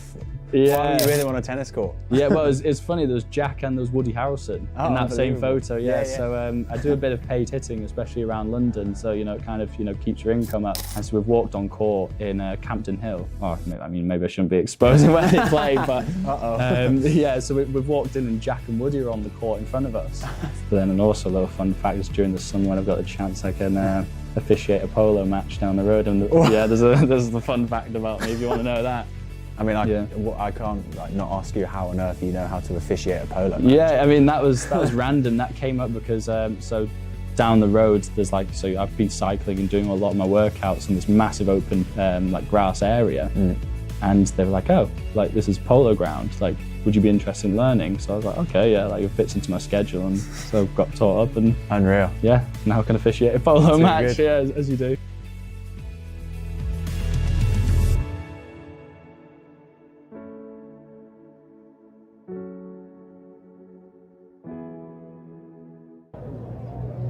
There you go, from one court to another. I'm joined with netball player Maddie Lovett. How are we, Maddie? I'm good, thank you. How are you? Good, I'm very glad to have you with me right now. So you play for Wales under-21s netball, and you also play in the BUCS second team in Met? Yeah. So how does playing with Wales compare to playing with Met? I mean, I'm not going to say it's a high level because that would just completely be rude to the Met team. But Wales is much more you have to try your hard 24/7, 100% background. You have to do your S&C and everything. And with Wales, there's much more competitions broad, national. This year we have the World Youth Cup coming up, and we're all trialling for that all week through this. Yeah, I suppose it does showcase just how high the level of athleticism is in Met for playing for the Twos and Wales. You must be so proud of yourself. Yeah, I try not to brag about it. But I know there's 9 girls from Met who play for the Wales 21s, and I think there's also younger girls coming to Met next year who wants to be part of this. Sounds amazing. Will you be trying out for the Dragons or anything? Yeah, I mean I trialled this year, but I'm still quite young for the whole Dragons scenario. But next year I'm hoping to trial again. There you go. You said you are young, you're a fresher. What are you studying? Scram. Oh, nice, okay. So woman in sport. But would you be playing in varsity this year, or is that mainly for third years or anything? So we had to trial last week for it. I wasn't successful, but they are looking more for the older years, more experience, people who have done it before and all of that. Yeah, so netball is primarily a female sport. Do you feel proud being a woman in sport? Obviously you study a sporty course. What is it to you? Yeah, I mean sport has been everything to me since I was a young girl, 6 years old. I've been in it. And Met has just made me feel even more proud to be part of the sport, because everything, there's pictures, nutritionists, psychologists, everything, we get everything here. Yeah, that was my next question. Are there loads of female roles in Met, and do you your physios and that, do you feel like you are in a female space? Yeah, I have all the coaches in netball are female, and we have girls from the ones also coaching girls in the lower teams, their development leagues and everything. And then we also have the male psychologists and everything, but they understand it from a female perspective as well. Yeah, well that all sounds really positive, but I suppose you do face some challenges. Do you notice you face challenges during your time at Met? Yeah, well not necessarily at Met. At Met I haven't had any challenges at all, but with the Wales setup I know there's a lot more funding in other sports than netball. We have to do a lot more fundraising, etc. and Yeah, what do you think people can do in order to raise the profile of netball to get more funding? I think just recognising that netball is such a high profile sport, loads of girls play it, it's probably the most competitive female sport there is. Yeah, definitely. And I think just representing it in social media, everything, just talking about it more. Do you feel like there's enough opportunities for you? Yeah, definitely. At Met we have the performance leagues and everything, so we have all of the setups. And then we have Wales, and then you have franchises such as Cardiff Dragons, Surrey Storm and all of that. But yeah, there's so much opportunity. Yeah, and obviously there's the Super League on Sky Sports, so do you feel like you're seeing more of women's sports in netball or being like broadcast as well? Yeah, definitely. Like this year, netball's become professional, so people get paid now, and it's all like free to watch on Sky Sports, BBC Sports. So it's really fun. There you go. Well, thank you for raising awareness for that. It's been lovely talking to you. I'm going to throw back up to comms. So back to Sam and Alex over in commentary. Thanks very much, Neve. Yeah, minutes away now from getting this second half underway, and hopefully, from a Cardiff Met perspective, seeing a little bit more, I don't know, something in this second half, Sam. Yeah, I mean, hopefully, like again, we said like earlier, the 16th man, the Ultras, we saw their halftime show there of doing their races and doing their best jockey impressions. But the Cardiff Met team really need that kind of oomph in that second half. They need the input from the Ultras. We've got a packed out Rugby 1 tonight, and they really need to get behind these Archers because they know they have to get a job done. We actually haven't mentioned the Ultras too much so far in this coverage. Yeah, what are your thoughts over there? Some interesting costumes as usual. Yes. Not WWE this week, Sam. No, they saved the less clothes for the winter time when they're colder, but they pick the outfits for the summer. But no, I mean, it's always good to have the Ultras on the sideline. Come rain or shine, they're always there. And in the dark times, like a scoreline like now, the Archers will have their input from half time, but they'll really need that kind of crowd's momentum to push them forward and over that line, and they'll be a key figure in this second half. Yeah, interesting to see Exeter out first. Just the impact players, they're getting ready to cheer their men on back onto the pitch first. Is that a bit of a statement in itself? I feel like they're here to get a result and then go back to Exeter, having clinched the W. Yeah, no, absolutely. But I mean, Exeter could also come into the second half and expect not much from Cardiff Met, and that team huddle and team kind of message at half time for Cardiff Met might be an important one. And I'm sure, as we said, like Tom Cole and Ian Gardner will have that message going into the team. And yeah, you might see an interesting Cardiff Met team run out on Rugby 1. Well, there are the Exeter men. Out they come onto this pitch. They're looking raring to go now, and they'll wait for the Cardiff Met Archers to come back after their little pep talk from coach Ian Gardner, as you say, Sam. But here they come, the Archers. They got a hell of a performance to put in this next 40 minutes or so if they're going to have a chance of clawing this one back. Yeah, no, absolutely. But they've also got to just calm into the game. I'm sure there'll be some changes during half-time and some impact players coming on, but they need to steady into their processes. They know what they've got to do. They've definitely got the skill to do it, and we've seen it on both the Cardiff Met and international stage for the under-20s. But yeah, they know what they've got to do in the second half, and let's see if they can put on a show for us.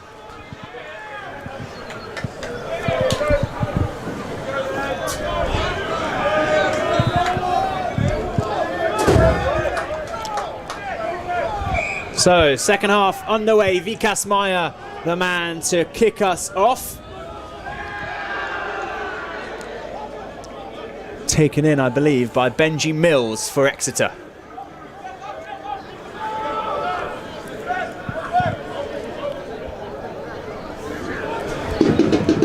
Yeah, Cardiff Met sensing the kick could be coming, so just holding back a few back players.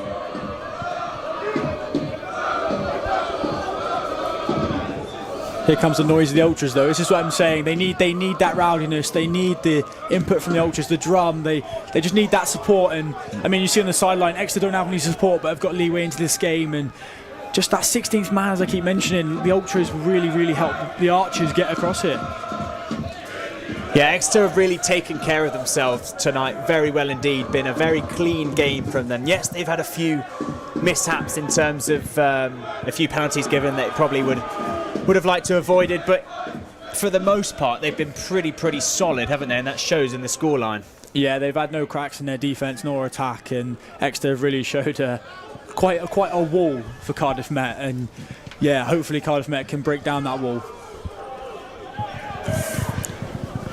And the kick goes up and it's taken in.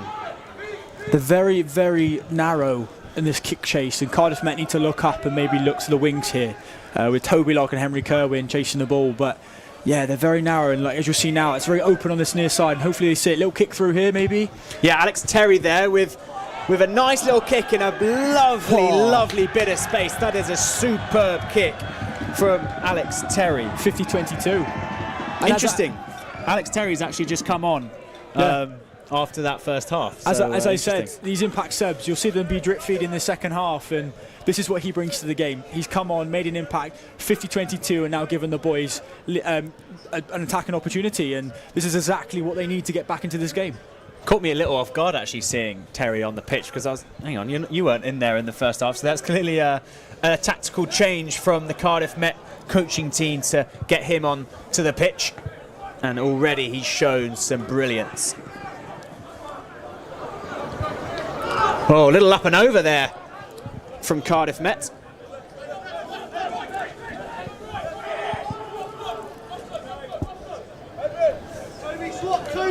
Exeter regain a bit of possession now. It just feels like a bit of change now in the air. Cardiff Met are now, you can see they're talking, the aggressions in the tackles more, well, continue from the first half, but again, you hear the ultras singing their way, you hear the boys putting a bit more pressure on Exeter, and like, look, a loose ball there and straight back onto the front foot again. Lovely time tackle though from BUCS Maya. And we're back in this sort of territory around the Exeter 22. This is the sort of place where Cardiff Met will want to play their rugby. But they need ball in hand if they're going to make a difference. And the kick goes up. And it's just spilled through the hands of Cardiff Met. And Exeter gain a little bit of territory there thanks to that box kick. Yeah, it's almost like Tian Evans there quickly had a little glance up and saw the Exeter defence coming at them, and yeah, had a quick look up and just lost track of the ball there. Interesting to see Arthur Moore just gearing up his team for these next few minutes, but let's just take a little look at that slip through the hands. I just feel like he didn't set. He was running, and then the ball came through, and all of a sudden it was all over and done. You know, I feel like you just need to get there a little bit quicker if you can. As we saw on the replay there, you see a little foot track and maybe a slight hesitation, but you've got to put that in the back of his head now. Yeah. And you've got to next job, because again, it's very still early on. He's going to have a lot more opportunities. The way this game has been going is, oh goodness me, he's nearly caught that and gone straight through the Cardiff Met defence. Yeah, that kicking game is now being deployed even more, and yeah, they're definitely finding the gaps now, and both teams are using that as an attacking threat. And again, I was caught a little bit off guard there, because Zach Wimbush is some sight. When he's charging forward, he's huge. I don't think necessarily the viewers at home will see that on screen, but from here, he's almost as tall as we are, about 10 metres up. Yeah, no, absolutely. I'd love to take credit for him having a great game, as I mentioned in previous before the game and on comms as we started. But yeah, he is an absolute man mountain, and he is proving a tough challenge for this Cardiff Met defence. Was it Tian Evans that brought him down, that just took maybe a couple of minutes to get back up from that one? Yeah, he looks slightly tender on his legs there, bless him, but he definitely put in a challenge and held on. Took one for the team. So it comes out of the scrum with the number 8, and now it's into the hands of Henry Kerwin. Slight forward pass there. That's unfortunate, because I like to see the ball in Henry Kerwin's hands. That's when I get excited for Cardiff Met. Yeah, no, the boys will know this. The boys will know they have to get into the winger's hand, not just Henry, but also Toby. But it's how they get it there. The processes. You can't just fling the ball across. And slight forward pass there in the ref's eyes. But yeah, again, you give Exeter another opportunity to score, and they'll take it. I'm finding it really interesting to see Arthur Moore just tap, almost smacking his players on the back, saying, come on, let's get up for this. He's only a fresher, and he's got that personality where he's thinking, we've still got a chance here, and he's almost taken on that role of being a leader in the team.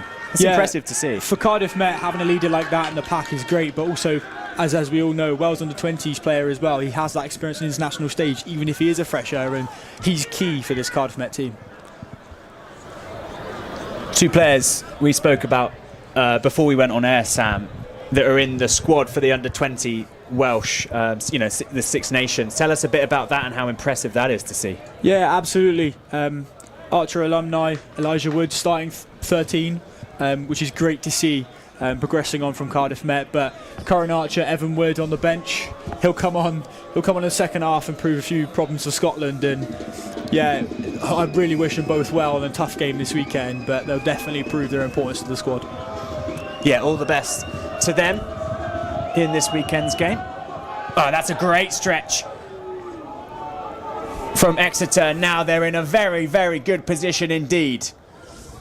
Looks like they're going to go with the forwards for this attack, but potentially just stretching themselves a little bit are the men in green. Oh, they've gone down the blind side, trying to catch Cardiff Met off guard. Going through the phases are Exeter now. Potentially this score could put Cardiff Met to bed. Massive drive back there from Cardiff Met. They're not about to give up easily. Oh, free ball for the Exeter side. Fumbled now, but into the hands of an Exeter player. And they're going to come back to that little incident that happened a few phases ago. So a penalty for Exeter in a good position. Yeah, Exeter were unlucky there. They should have used the ball a little bit more. You saw the ref's arm go out for free ball, and maybe they should have looked to the wing here. There's a little bit of space on the wing, but I'm sure they'll look to power through now. That was Rob Gaffin, who went straight into contact, and that's another big hit. They're not quite over the line. The subs for Exeter urging their players through this attack, and they have managed to do it. Another score from Exeter, and they were patient in that attack, which is so impressive to see. They trusted their forward to get them through those phases, and they were successful in doing so, Sam. Yeah, they've done it twice tonight now. Again, they've stuck to their processes. Clearly they had a conversation beforehand about the truck and trailer movements for the forwards and getting over that line and burraging their way over that line. And yeah, they've done it twice tonight, and I'm sure they won't stop doing it now if it's working. Let's see how the forwards did just that. Boom, there was the first one. And I think it was the next one that they get over the line. There it is. Celebrations, no doubt, because they know how important that score was, really, in the context of this game. You know, not a huge amount of time left now for Cardiff Met to claw their way back. First score in the second half is always key, and Cardiff Met ideally would have wanted that, and that would have been the message at half-time. But yeah, Exeter continuing to show their dominance and try and take hold of this game. Potentially Exeter showing the form that they had last year, of course, went all the way to the title in the regular season. It's good to see Exeter putting on this level of rugby. Yeah, absolutely. Like I said, that championship mentality never goes away. And Exeter have that pedigree to fight for that. And as we see now, Cardiff Met bringing on some more substitutes and impact players, and that forwards game will continue, I'm sure. And I think Cardiff Met are preparing for that. So the fighting spirit of Cardiff Met is now going to be tested. How can they respond to this onslaught from Exeter?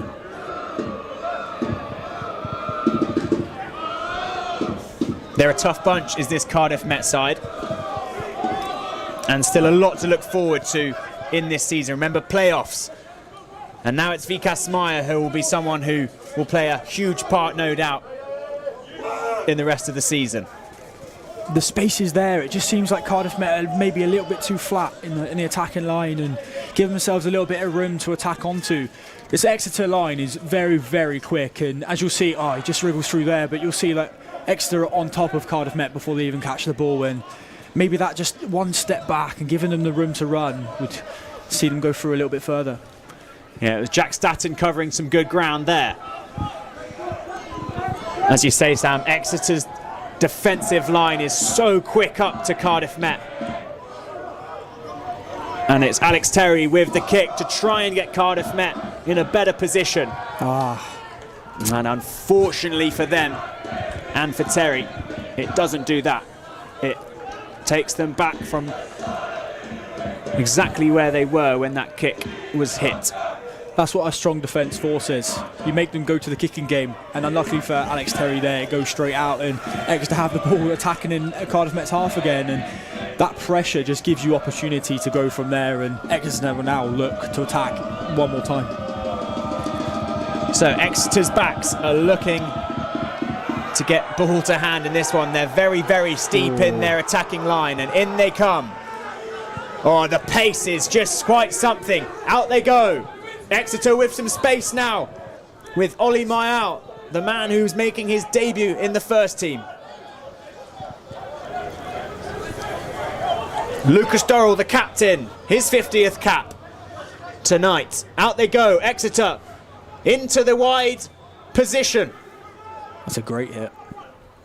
Cardiff Met stretched, but holding on for now. Charlie Bell.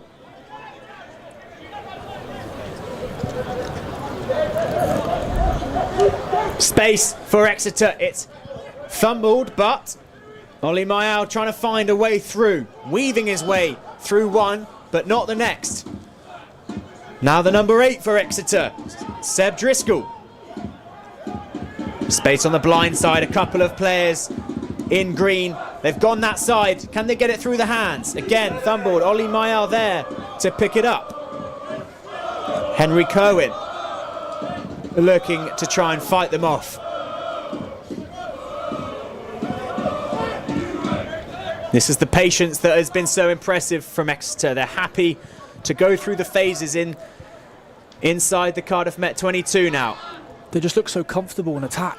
They're just going stage by stage and really forcing this Cardiff Met defence to go up and to meet them. But yeah, they're just etching their way forward. We're looking for that gap. Again, gone for that linear pass, pretty much straight behind the player.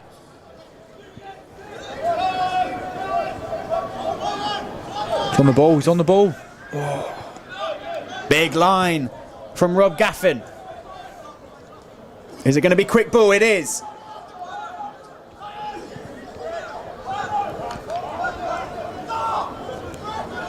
They're going to pick and go, it seems, now. They got free ball as well. The refs give them the opportunity. Yeah, they're over it, I think, now. And what's been called there? Has that been called a try? Have they got over the line? I think he's given it. Yeah. Yeah, it seemed inevitable all the way through those phases. It just seemed like Exeter were gaining more and more momentum. They were tiring out the Cardiff Met defence, and it paid dividends because they're over for their 4th try of tonight. Yeah, again, they go back to that pick and go game, and they've done it 3 times tonight now, and they've showed that power in the forward pack that I said before. And yeah, key characters like Lucas Dorrell and the front row group, they are really causing problems as we see in the highlights now. Yeah, he just crashed over there just by the post. Yeah, he's sort of hit his head on the way through, which didn't look too pleasant, but the main thing was that he got that ball over the line. Yeah, I'm sure he'll forget about the head knock when he gets the try. Yeah. Yeah, and a nice, simple conversion for Benji Mills. He's been impressive tonight. Very, very impressive. It's not too often that we've seen him, you know, too starstruck and miss many kicks.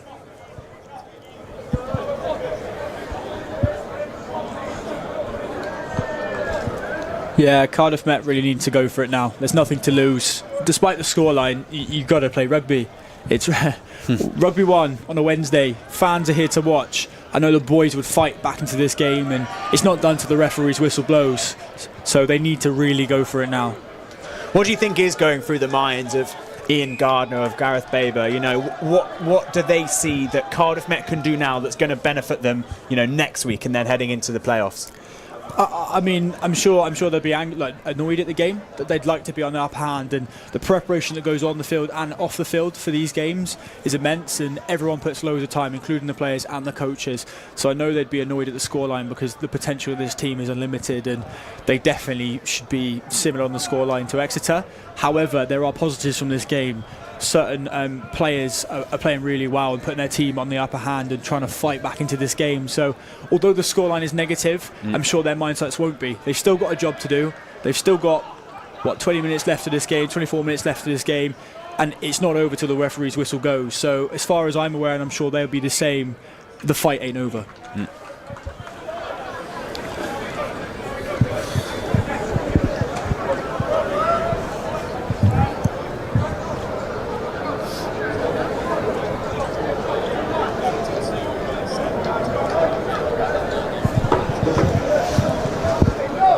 Notice George Merritt onto the pitch. So yeah, he's another one that's coming in. Yeah, we're seeing more of these impact players being put into the game. Maybe game plans changing slightly, just to give them a new image. Give the players a bit more of an oomph from the sideline, new messages, new outlooks, and definitely fresh legs, especially in the forwards. I mean, it's important to note, the club obviously have an important fixture on the weekend. The Premiership side is actually doing very, very well. So it's something that the coaching team and the players are having to get that balance right of, how much do they put into this Wednesday side and how much do they rest these players for that Saturday match? Yeah, absolutely. As you said, like Saturday games are very important, especially the one this weekend. But you've got talent like BUCS Maya, who's just come back from Netherlands, playing on a Wednesday. So both games are equally important. And as we are at Cardiff Met, we're very lucky with the depth we have, and being able to put out two sides to a high level and that perform really well is a complete compliment to the university and the rugby setup they have here. So although they won't be thinking about Saturday tonight, come tomorrow morning, both teams, both playing now and Saturday, will be supporting each other to progress further in the Premier League, but then also look towards next Wednesday. And I suppose it's actually really nice to have that combination of the Premiership side and the BUCS side, because if you do end up doing better in one of them, it means in the other you can actually provide some opportunities for some second team players to have some time on the pitch playing for the first team and get that exposure. Would you say? Yeah, no, absolutely. I'm sure the coaches will agree. Like, player rotation is key, and you can't always have the same players fit, and it's unfortunate but you can't have always the same players fit. So you've got to be able to train all the players the same and see that new talent come through. Because even when some of these players tonight, third years, graduate next year, you've got that maybe some of the second team, borderline first team players this year come through and really show their promise next year. So yeah, absolute development is key.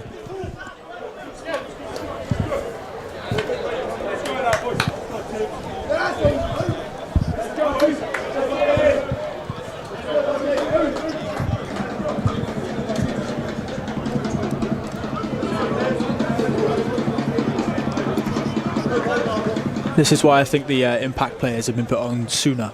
I'm sure they'd be sick of scrums by the end of tonight, but yeah, the scrum play is definitely proven an insight into the game, and maybe using that as an attacking threat, push the team back, get the ball back, or put pressure on them even further.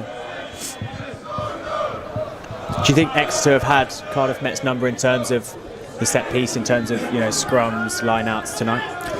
It seems that way given the score, but in actual fact, has that been the way it's gone? I think anyone watching this game will say that actually it's been quite even. Both teams have had their mistakes both in attack and defence, and line-outs and scrums. So it'd be harsh on both teams to say that one area has been weak and one area has been strong. Obviously, you look at the scoreline, and Exeter have been maybe clearly the favourites out of those two, but don't kind of underestimate the ability of Cardiff Met. It's just both teams are still going head to head, and despite the scoreline, both teams have not given up. Yeah, some very impressive carries in that last phase. It was Seb Driscoll with the big line that caused Cardiff Met to be penalised. And Benji Mills goes to touch. Let's take a look at that last little phase. Sam, your thoughts on that one? I mean, was Cardiff Met in the wrong there?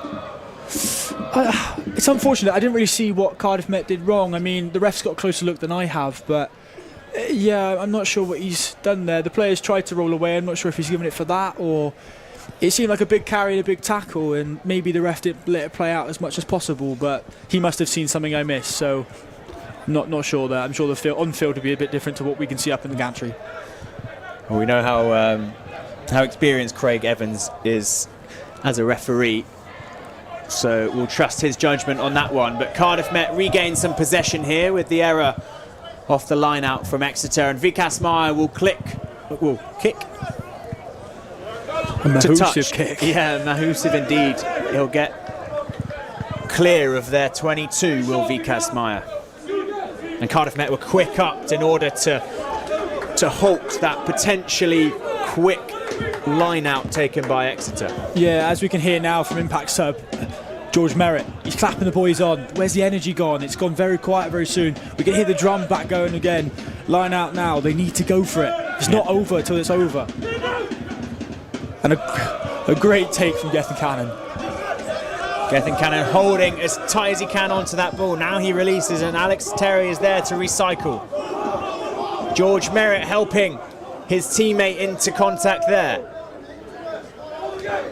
Alex Terry doing a good job to follow the ball and be there, ready and waiting for when it's getting out of the breakdown. I think Exeter might have got away with that there. A little holding on from Alex Terry. I'm sure he won't be happy with that, and I'm sure he's making his thoughts known. But yeah, Terry just muscling off a few incoming Exeter players, trying to get their hands on the ball. But Cardiff Met finally having a little... just about to say they were gaining a bit of momentum there and, you know, getting ball through hands, getting it through to the backs, but it's another error. It's a good sign, though. They're willing to throw the ball around. They saw the referee's arm go out, advantage of free ball. Let's use it. Let's try something new. They're the opportunities where you maybe put a kick in behind, you throw the flat pass, you try something new, and then now, I mean, they're using the penalty, kick to the corner, use Vikas Meyer again. But yeah, it's good to see they're willing to play this rugby. Let's just have a little look at the slight error. Do you think that's... I mean, the pass actually seemed to go to target where he wanted to. It was just that attack, that defensive line from Exeter was so quick up that he's got to focus on the incoming player. He's got to focus on catching the ball. There's actually a lot to think about there. And when you've got someone as big as the Exeter defence, they're coming at you, it's actually really tough. Yeah, no, absolutely. I mean, you've got to take that risk, especially with the advantage. And that's a high-risk pass, and you probably wouldn't throw that if it wasn't an advantage. But as a result, it sees the Cardiff Met team on the 5-metre line, so nothing's really lost there. Here we go then. Cardiff Met looking to try and get their second try of the evening.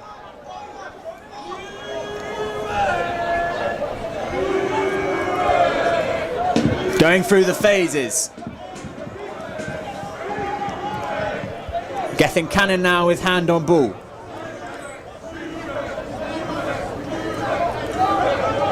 Trying to wriggle their way through this Exeter defence. Oh.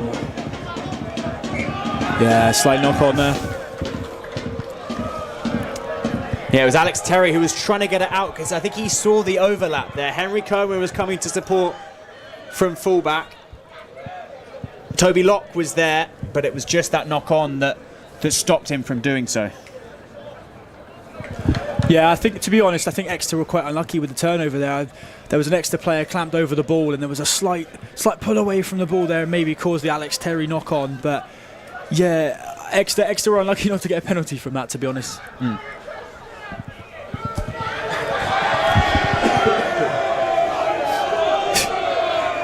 As we see the ultras roaring for their team non-stop.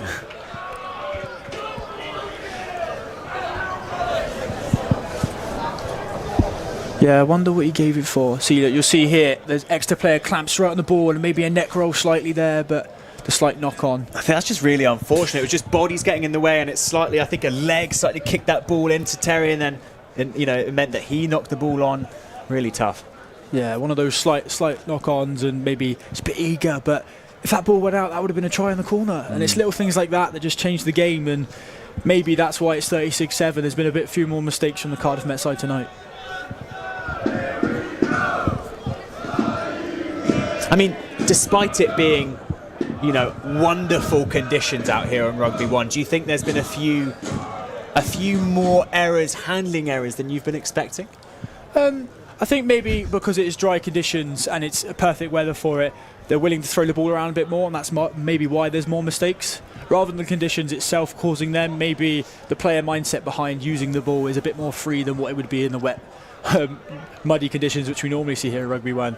So I wouldn't say so much that it's the conditions playing a part of those mistakes, but maybe the player mindset around how they use the ball, using it quickly and then using it to the wings, which has been used a few times, but also with the forwards. Yeah, so Exeter using that deep line. There's another free ball here for offside. An easy out for Exeter. Yeah, as you say, that it just seems like it's too easy for them to get clear of the danger zone as that ball kicked into touch. Yeah, it almost feels like Cardiff Met are playing into Exeter's trap a little bit.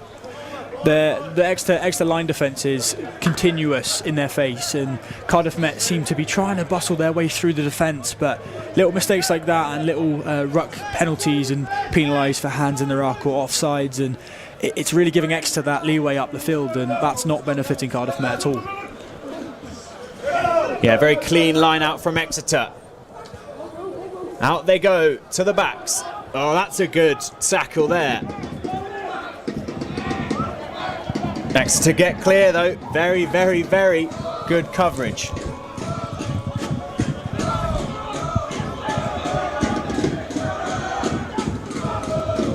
Resulting to the forward game again, Exeter.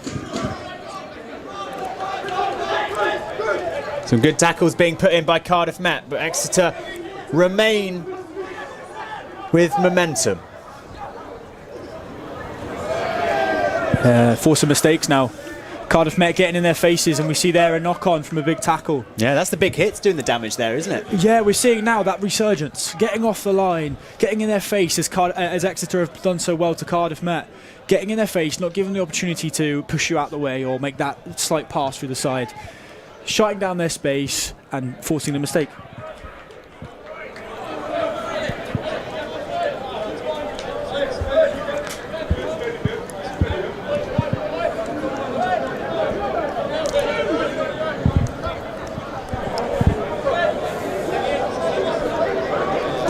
Do you think there's potential for Cardiff Met to actually showcase a bit more creativity in terms of, have they been a bit too predictable in terms of what they've put out there today? Do you think Alex Terry actually needs to maybe just go for a few runs himself straight off the bat? Yeah, I think the message will be now that, I mean, as you see BUCS kick here, kind of just play the ball, play the game in front of you, maybe stick to your processes, but also trust the player, like BUCS, as we said, the standard they all are on this field. Just back your ability, and as we see here, little chips through that they haven't done in the first half, maybe causing a bit more chaos than they have, and just opening up the game a little bit more. It's been very robotic and very slow from Cardiff Met, but both teams, maybe now, as you said, kind of giving that freedom, just play the ball, just play rugby and just enjoy it now in the final 10 minutes of the game. Because they are a team that normally do that so well that maybe we haven't seen as much of tonight. They are a team that show creativity and get the ball out wide and showcase all that we have to offer here at Cardiff Met. So yeah, it's interesting to see how that's changed, but I'm sure they'll be back for good next week. Yeah, I'm sure the message on the sideline as well is, though, that you've got to do the basics before you can do too much. Sure. And at the minute, these breakdown penalties aren't helping anyone. And I'm sure the message now is just to leave the breakdowns alone. Yeah, you can't keep giving away these penalties now. That's 2 on the bounce that have given them about, well, halfway up the pitch already. And giving a team like Exeter room to run is not a smart move, as we have seen previously in this game.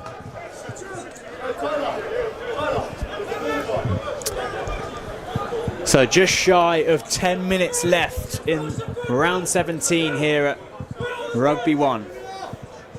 Remember, Exeter defending champions of this league, and they've been putting on a sublime performance tonight. Oh my goodness, what a push that was. Exeter have been really inspiring in their attack. They're just non-stop. Look, and we go again in the corner. We're going again, and once again out in that far side, it was Zach Wimbush with the assist, and yeah, again, incredible speed, incredible pace through the hands, and Exeter showcasing all they have to offer tonight. Clearly through the week, from the Leeds Beckett loss last week, they've had a clear message of sticking to their processes themselves, but also playing their rugby, because relentlessly through this game they have shown their attacking threat. And as we see on the replay here, quick ball to the back, that man Zach Wimbush yet again with the offload and the little dummy, and then straight into the corner, a little step and diving over. As simple as that, they make it look so easy.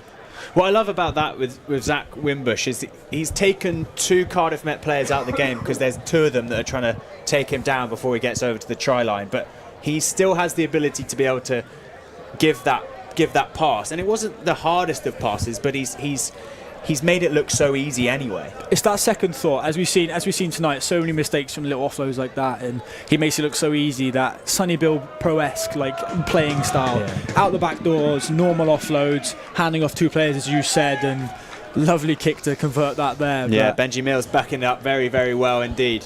Yeah, the big man Zach Wimbush giving Exeter that attacking threat.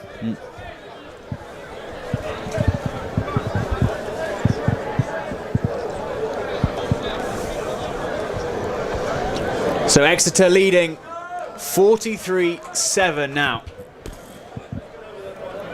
Around 9 or so minutes to go. What can they do to give the fans here tonight? Because I think that's who they'll be playing for now.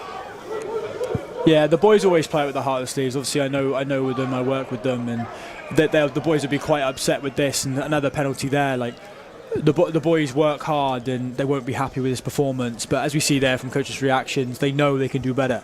But again, 9 minutes left of the game. As you said, fans have come out to watch. The boys are very aware of that and they won't give up.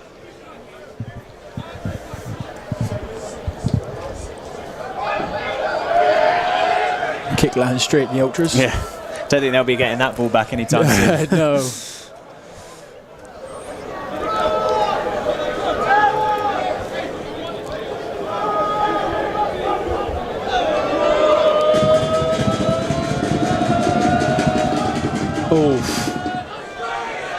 Oh, I'm not sure about that one, referee. I'm sure the crowd reaction to that one kind of saw our thoughts of that, and yeah, maybe a wind has picked up a Rugby one, but that wasn't exactly straight. Great hands there, just beneath us here in the commentary box from Exeter. And again, they're very deep, our Exeter, and it's actually Benji Mills who's opted for the kick, and this kick's clear now from Cardiff Met. Jed Finley now opting to give the ball straight back into the hands of Alex Terry, and back it goes. And that's nicely taken. Bit more kick tennis to finish the night. Yeah, why not? BUCS Meyer with a slightly more low directed kick.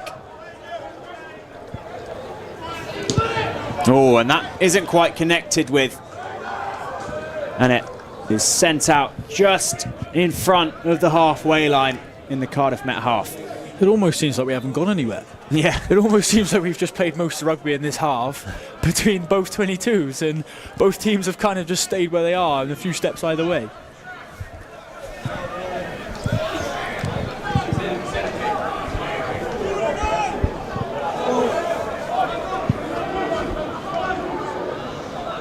That's a nicely thrown in line out. That was definitely straight, but it's unfortunate because Exeter managed to get a hand on it. Yeah, the wind seemed to disappear on that one.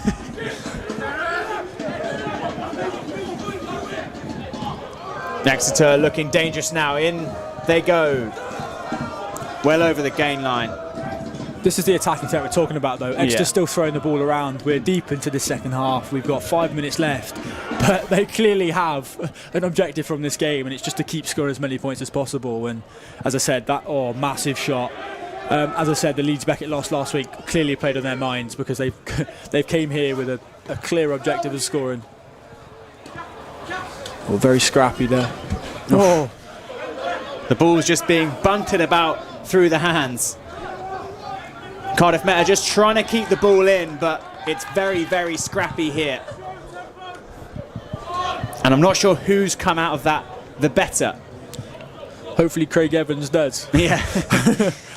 Yeah, I mean, that seems like an impossible task from up here. Hopefully easier for the ref down there. But well, seeing a conversation between Craig and his assistant referee there, I think they're discussing it between them.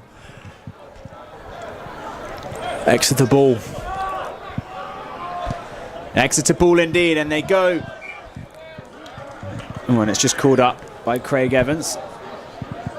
Bit of a knock on there, I think he called. So they'll come into the scrum, Sam. Just see on the replay here.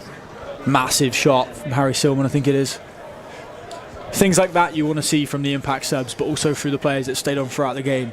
Score isn't reflective of the physicality and the attitude you can put into this game, and as I said, the dog mentality at Cardiff Met uphold. Maybe the scoreline hasn't been their favour, but you can't fault their effort. Harry Silman, someone who grew up in New Zealand, so he'll know a thing or two about about fighting hard, and the All Blacks are a team that resemble that so well.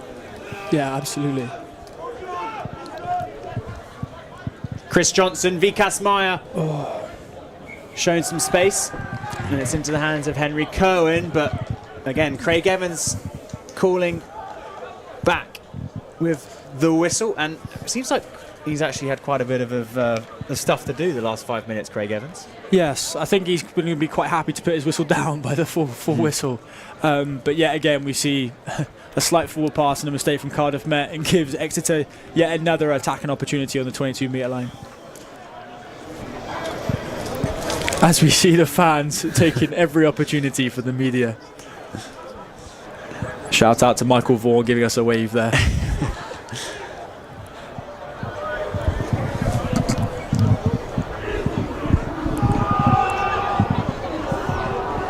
My first warning to you, Sam, think about your player of the match for tonight.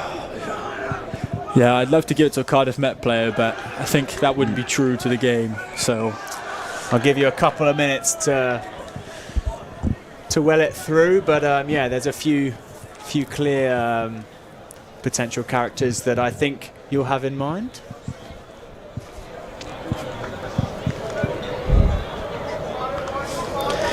Benji Mills with a kick to touch to really, if things weren't already to bed, just kill the hearts of the ultras.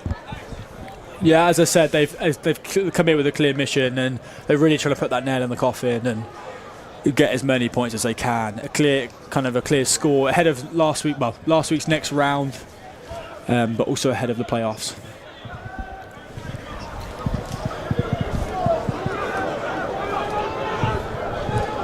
As you see Exeter try and score here.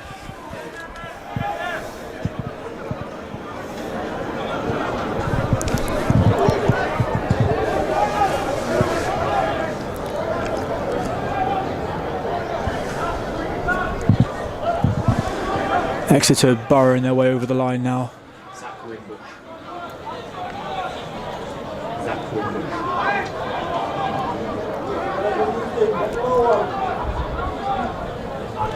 Exeter still fighting over that line, but Cardiff Met refusing. Nothing to lose now. Cardiff Met giving it all, refusing Exeter that final score. Oh, they just edging their way over, but Cardiff Met pushing them back. Cardiff Met's defence doing so well. Oh, massive hit. Come in very, very quickly.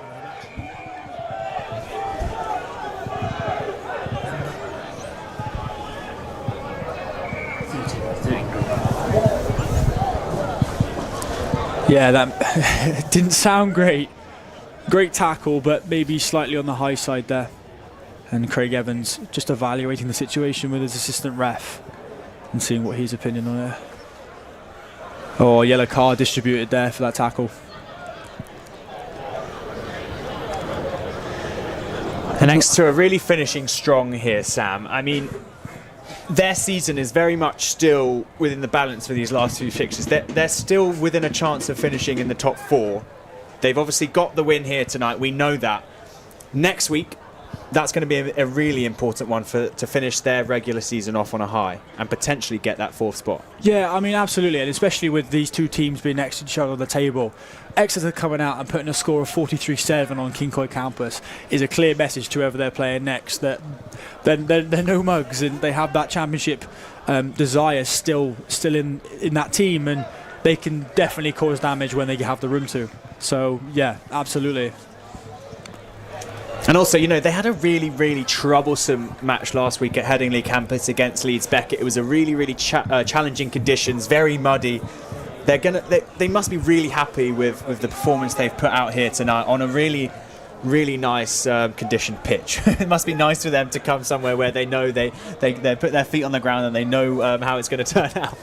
I'm sure they were grinning when they got off the coach today that it was a clear pitch and running rugby today, but actually the forwards have also used that ball, so they've used every aspect of their game today and really put Cardiff Met under the stick, really. Yeah, it's been a wonderful performance from Exeter, and as they just look to get yet another try on the score, I think they're just pulled up, but another penalty again against Cardiff Met, Sam. Yeah, I didn't see exactly what he was, but in the maul there was an infringement by Cardiff Met, and Craig Evans right in front of him, he saw it and awarded Exeter. So they go back to that corner yet again, and they try and burrow their way over the line, which has seen them do so many times tonight already. And as Exeter line up for this this line out just metres away on the 5 metre line, your player of the match for tonight, Sam? It's a tough one. I really think that starting front row for Exeter were class, and they proved a real threat for against Cardiff Met. But I mentioned him earlier, and we've constantly said his name, as you saw another try there. Constantly remember his name now, Zach Wimbush. As we said, we were marvelling over the fact that he's a man mountain. He has caused Cardiff Met so many damage, but his offloads, his front foot ball, taking 3 men on and then giving the little pop to his winger, but also a try of his own. He's my player of the match just for the damage he has caused to Cardiff Met today. Yeah, damage, Sam, a word you mentioned quite a bit there. Damage they've just done once again into the Cardiff Met defence. They're over once again. Let's take a little look at that final finish. I think that'll be time on this round 17 matchup. But the forwards once again using their powerful legs to drive through the Cardiff Met bodies, and over the line they go. Yeah. Benji Mills looking to finish off what has been a brilliant kicking display today. I mean, he missed a tough one early on, but he's hit the post again. I was just about to say. Has it gone through? Wow. It's a great kick. Great kick. Yeah, helped by the post on that occasion, in contrast to earlier on in the match when he was halted points. Yeah, both peering over there to see if that went over, but a great finish to that half for Exeter. But yeah, Cardiff Met limited to those 7 points. So it does end here on Rugby 1 at King Coin Campus. Exeter 50, Cardiff Met 7. And both teams go into the final round of the BUCS Super Rugby League in a very contrasting way. Yeah, it's not exactly the way Cardiff Met probably wanted to display their performance on Rugby 1 tonight. But they come back strong next week with Durham at home on Kincoy yet again. So they have a real point to prove next week to bring that belief back from the crowd, but also in themselves, making sure they can put in a performance before they go to the playoffs. All right, Sam, so there wasn't a huge amount that Cardiff Met can be proud of tonight. I mean, they fought well. They kept going until the final whistle. You know, even in that last phase, they were trying to keep Exeter out from that try scoring opportunity. They weren't able to. But what can they be happy about tonight? What were the few things that they can look to and say, you know what, we actually did that. We did that well tonight. I think the bodies and the minds of these players and coaches will be sore tonight. They'll take this quite hard that a home game they've lost this to the Exeter team like this, but you learn more lessons from your losses than you do your wins. So they'll now look at an analysis with the coaches, the backroom staff, and go through the areas that weren't strong, but also some areas that were, because there were some glimmers of light today. But yeah, definitely they'll learn a lot of lessons from this. And hopefully, like Exeter have done with their loss last week, then this week, they can put on a real big performance against Durham here next week. That's the beauty of this setup here at Cardiff Met. We've got the performance analysis that watch these games and can help these players come back from these tough defeats. And as you can see, they're disappointed. Of course they are. That's a really tough scoreline to have to go back to the changing rooms with. But they're going to be back stronger. They always are. Yeah, I mean, as I speak for the boys, as I have done previous, you can't fault their hard work. I see it on a daily basis. And they stick together as well, Sam. It's a family. Cardiff Met Rugby is a family. Whether you're in the first team, you're in the 8th team, you see now they're huddle, they're one. No matter whether you've lost or won, they stick together. They'll come back to the training field and review this game today with probably sore eyes. But as I said, you have to stick together and go on from there. And a team that have stuck so well together in this match that we've just witnessed is Exeter. They put on a sublime team performance. There was a few individuals, the likes of Zach Wimbush, the player of the match, your player of the match, Sam. But ultimately what impressed me was their team spirit tonight and the way they passed through their back so well, out into the wings and provided themselves with some very, very good try-scoring opportunities. Yeah, and you look to leaders like Lucas Durrell. He's not got 50 caps for a reason, and as he saw during the week, like, he was lucky that he's happy to get his first cap, but now 50 down the line, that is a true leader that Exeter have, and clearly showed that tonight. Let's take a look at some of the best highlights from tonight's game, because there were a lot of them. I mean, especially from the team in green. This was the first try-scoring opportunity. It was the number 9 who created it very, very well indeed. And then that was the offload that I think highlights the whole match for me. Wasn't it so good, Sam? Yeah, he's lucky to not get the player of the match just for that outrageous pass there. And I'm sure they'll be debating that after the live stream. But yeah, you can't ignore the Zach Wimbush effect and what he has punished Cardiff Met for now. There was the player of the match that scored his first try of the night, but that wasn't the only thing that he contributed to. His hits in defence were something to witness. But this was the Cardiff Met try that the Ultras had something to cheer about. That was impressive, wasn't it, Sam? That's the glimmer of light the team need. Things like that shows that they can attack with the ball. And although the scoreline doesn't read it so, they know that that can happen and they have that ability to do something. Yeah, but that was there was few and far things between that they could cheer for.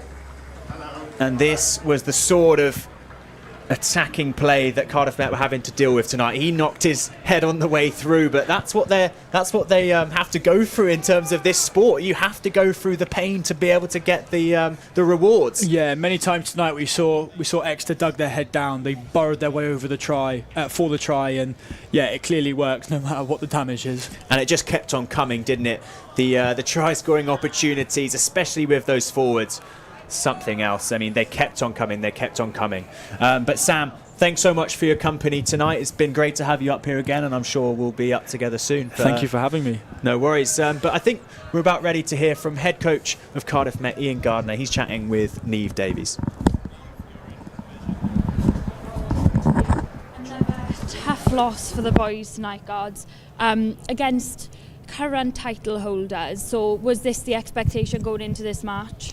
It's always a tough game against Exeter. They're a good unit. They're well drilled. They're physical. But unfortunately, the performance was not of a level that's becoming of a Met jersey, if I'm honest. So it was. We spoke to the boys now. Some, 3 or 4 decent individual performances, but unfortunately, there were some really poor ones out there as well. Yeah, they were definitely a strong side. However, Met drew against Leeds Beckett last week, and Exeter actually lost against them. So was there a sense of confidence going in? You thought maybe you could do it? It's very, from week to week we don't necessarily look at those results. We only look at what the performances we can bring, and as I said, the performance wasn't good enough today, and a few of the players need to have a look at themselves, because possibly the level of effort and what we really expect from a Met player wasn't there for some of them, and potentially some of them not up to at this level. We brought some boys in to have a look at them tonight, and clearly at the moment this sort of occasion and this standard is too much for them. What do you think it is? What's the biggest change that you need to make during training then? I think we just got to sort of dust ourselves down. It'll be a drastically different team next week going out. It's good to give boys opportunities so we know where we are with the squad, but ultimately the expectation is that when players come in, they do perform to a certain level, and they do sort of work hard for the badge, and we didn't see that from all of the squad, I would say. Yeah, well, thank you. Commiserations again, but I hope for a better result next week. Thank you, God. And I do. Thanks. Thank you. Bye-bye. Right. Hiya, Jack, how are we? Yeah, good, thank you. How are you? Excellent win for you. Yeah, so obviously first half, loads of points in. Was that the expectation going in?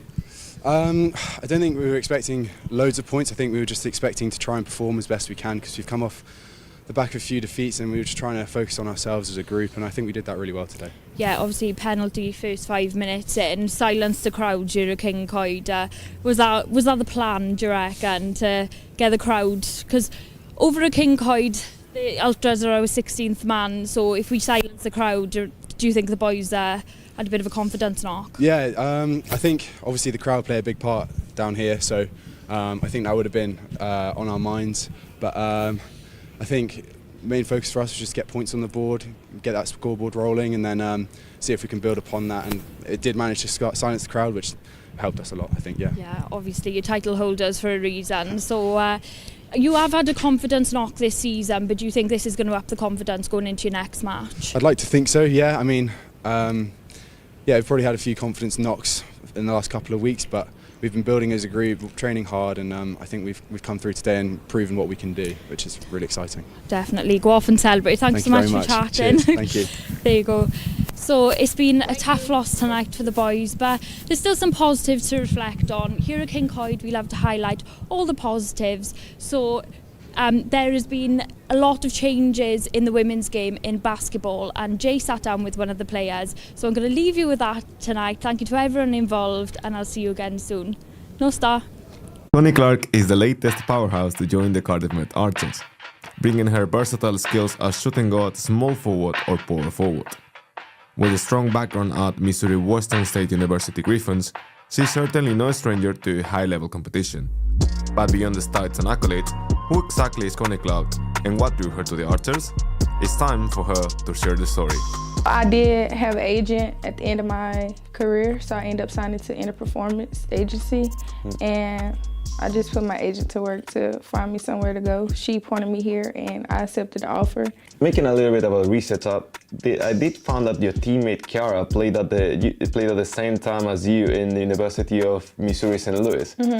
You played in Western Missouri. Right. That is such a coincidence that you girls find out in Cardiff out of no reason. Did you knew each other by any chance? I didn't. When I first got here, she was like, we was introducing ourselves to each other, and she was like, I went to college in University of Missouri in St. Louis, and I said, well, I went to Missouri Western, and she was like, we was trying to see who we played, or did we play each other teammates or something like that. But no, it was a coincidence. No, it was pretty interesting. I'm like, Missouri, Cardiff. And then find out that her birthday is in July too. So I was like, okay. In the Archers, you also have another two American girls, Jenna Hosher and Abigail Junker. Did that help you out to settle on in Cardiff? When I started getting familiar with overseas teams, it wasn't really too many Americans that could be on the team. So I did find it like a blessing to me to have more than one teammate that is from the United States. What's Connie doing on your free time? Any hobbies you pursue? Any passions you've held up? Yes. Yeah, I think I should say I shop a lot on my free time. So I was in the mall, maybe 2 weeks ago, shopping. I'm like, I shouldn't be in here. I got enough stuff. But yeah, I like shopping and exploring new places here. To be honest, for me to be a pro basketball player, I do not watch TV. Not at all? No, I'm just starting to get into movies now, but no, I don't watch TV. I did used to look at highlights of Candace Parker and stuff like that, but besides that, I don't keep up. So when my teammates and them have discussions, I'd be like, what about that? They was talking about the trade with Luka and stuff like that. I'm like, I don't know about that. I've never heard about that. This is the first time I hear it. I was like, what is the big argument about here? And it was like, Connie, are you serious? Like, yes, Connie is so serious. I know she don't watch basketball or nothing like that. So. Thank you very much, Connie. You're welcome.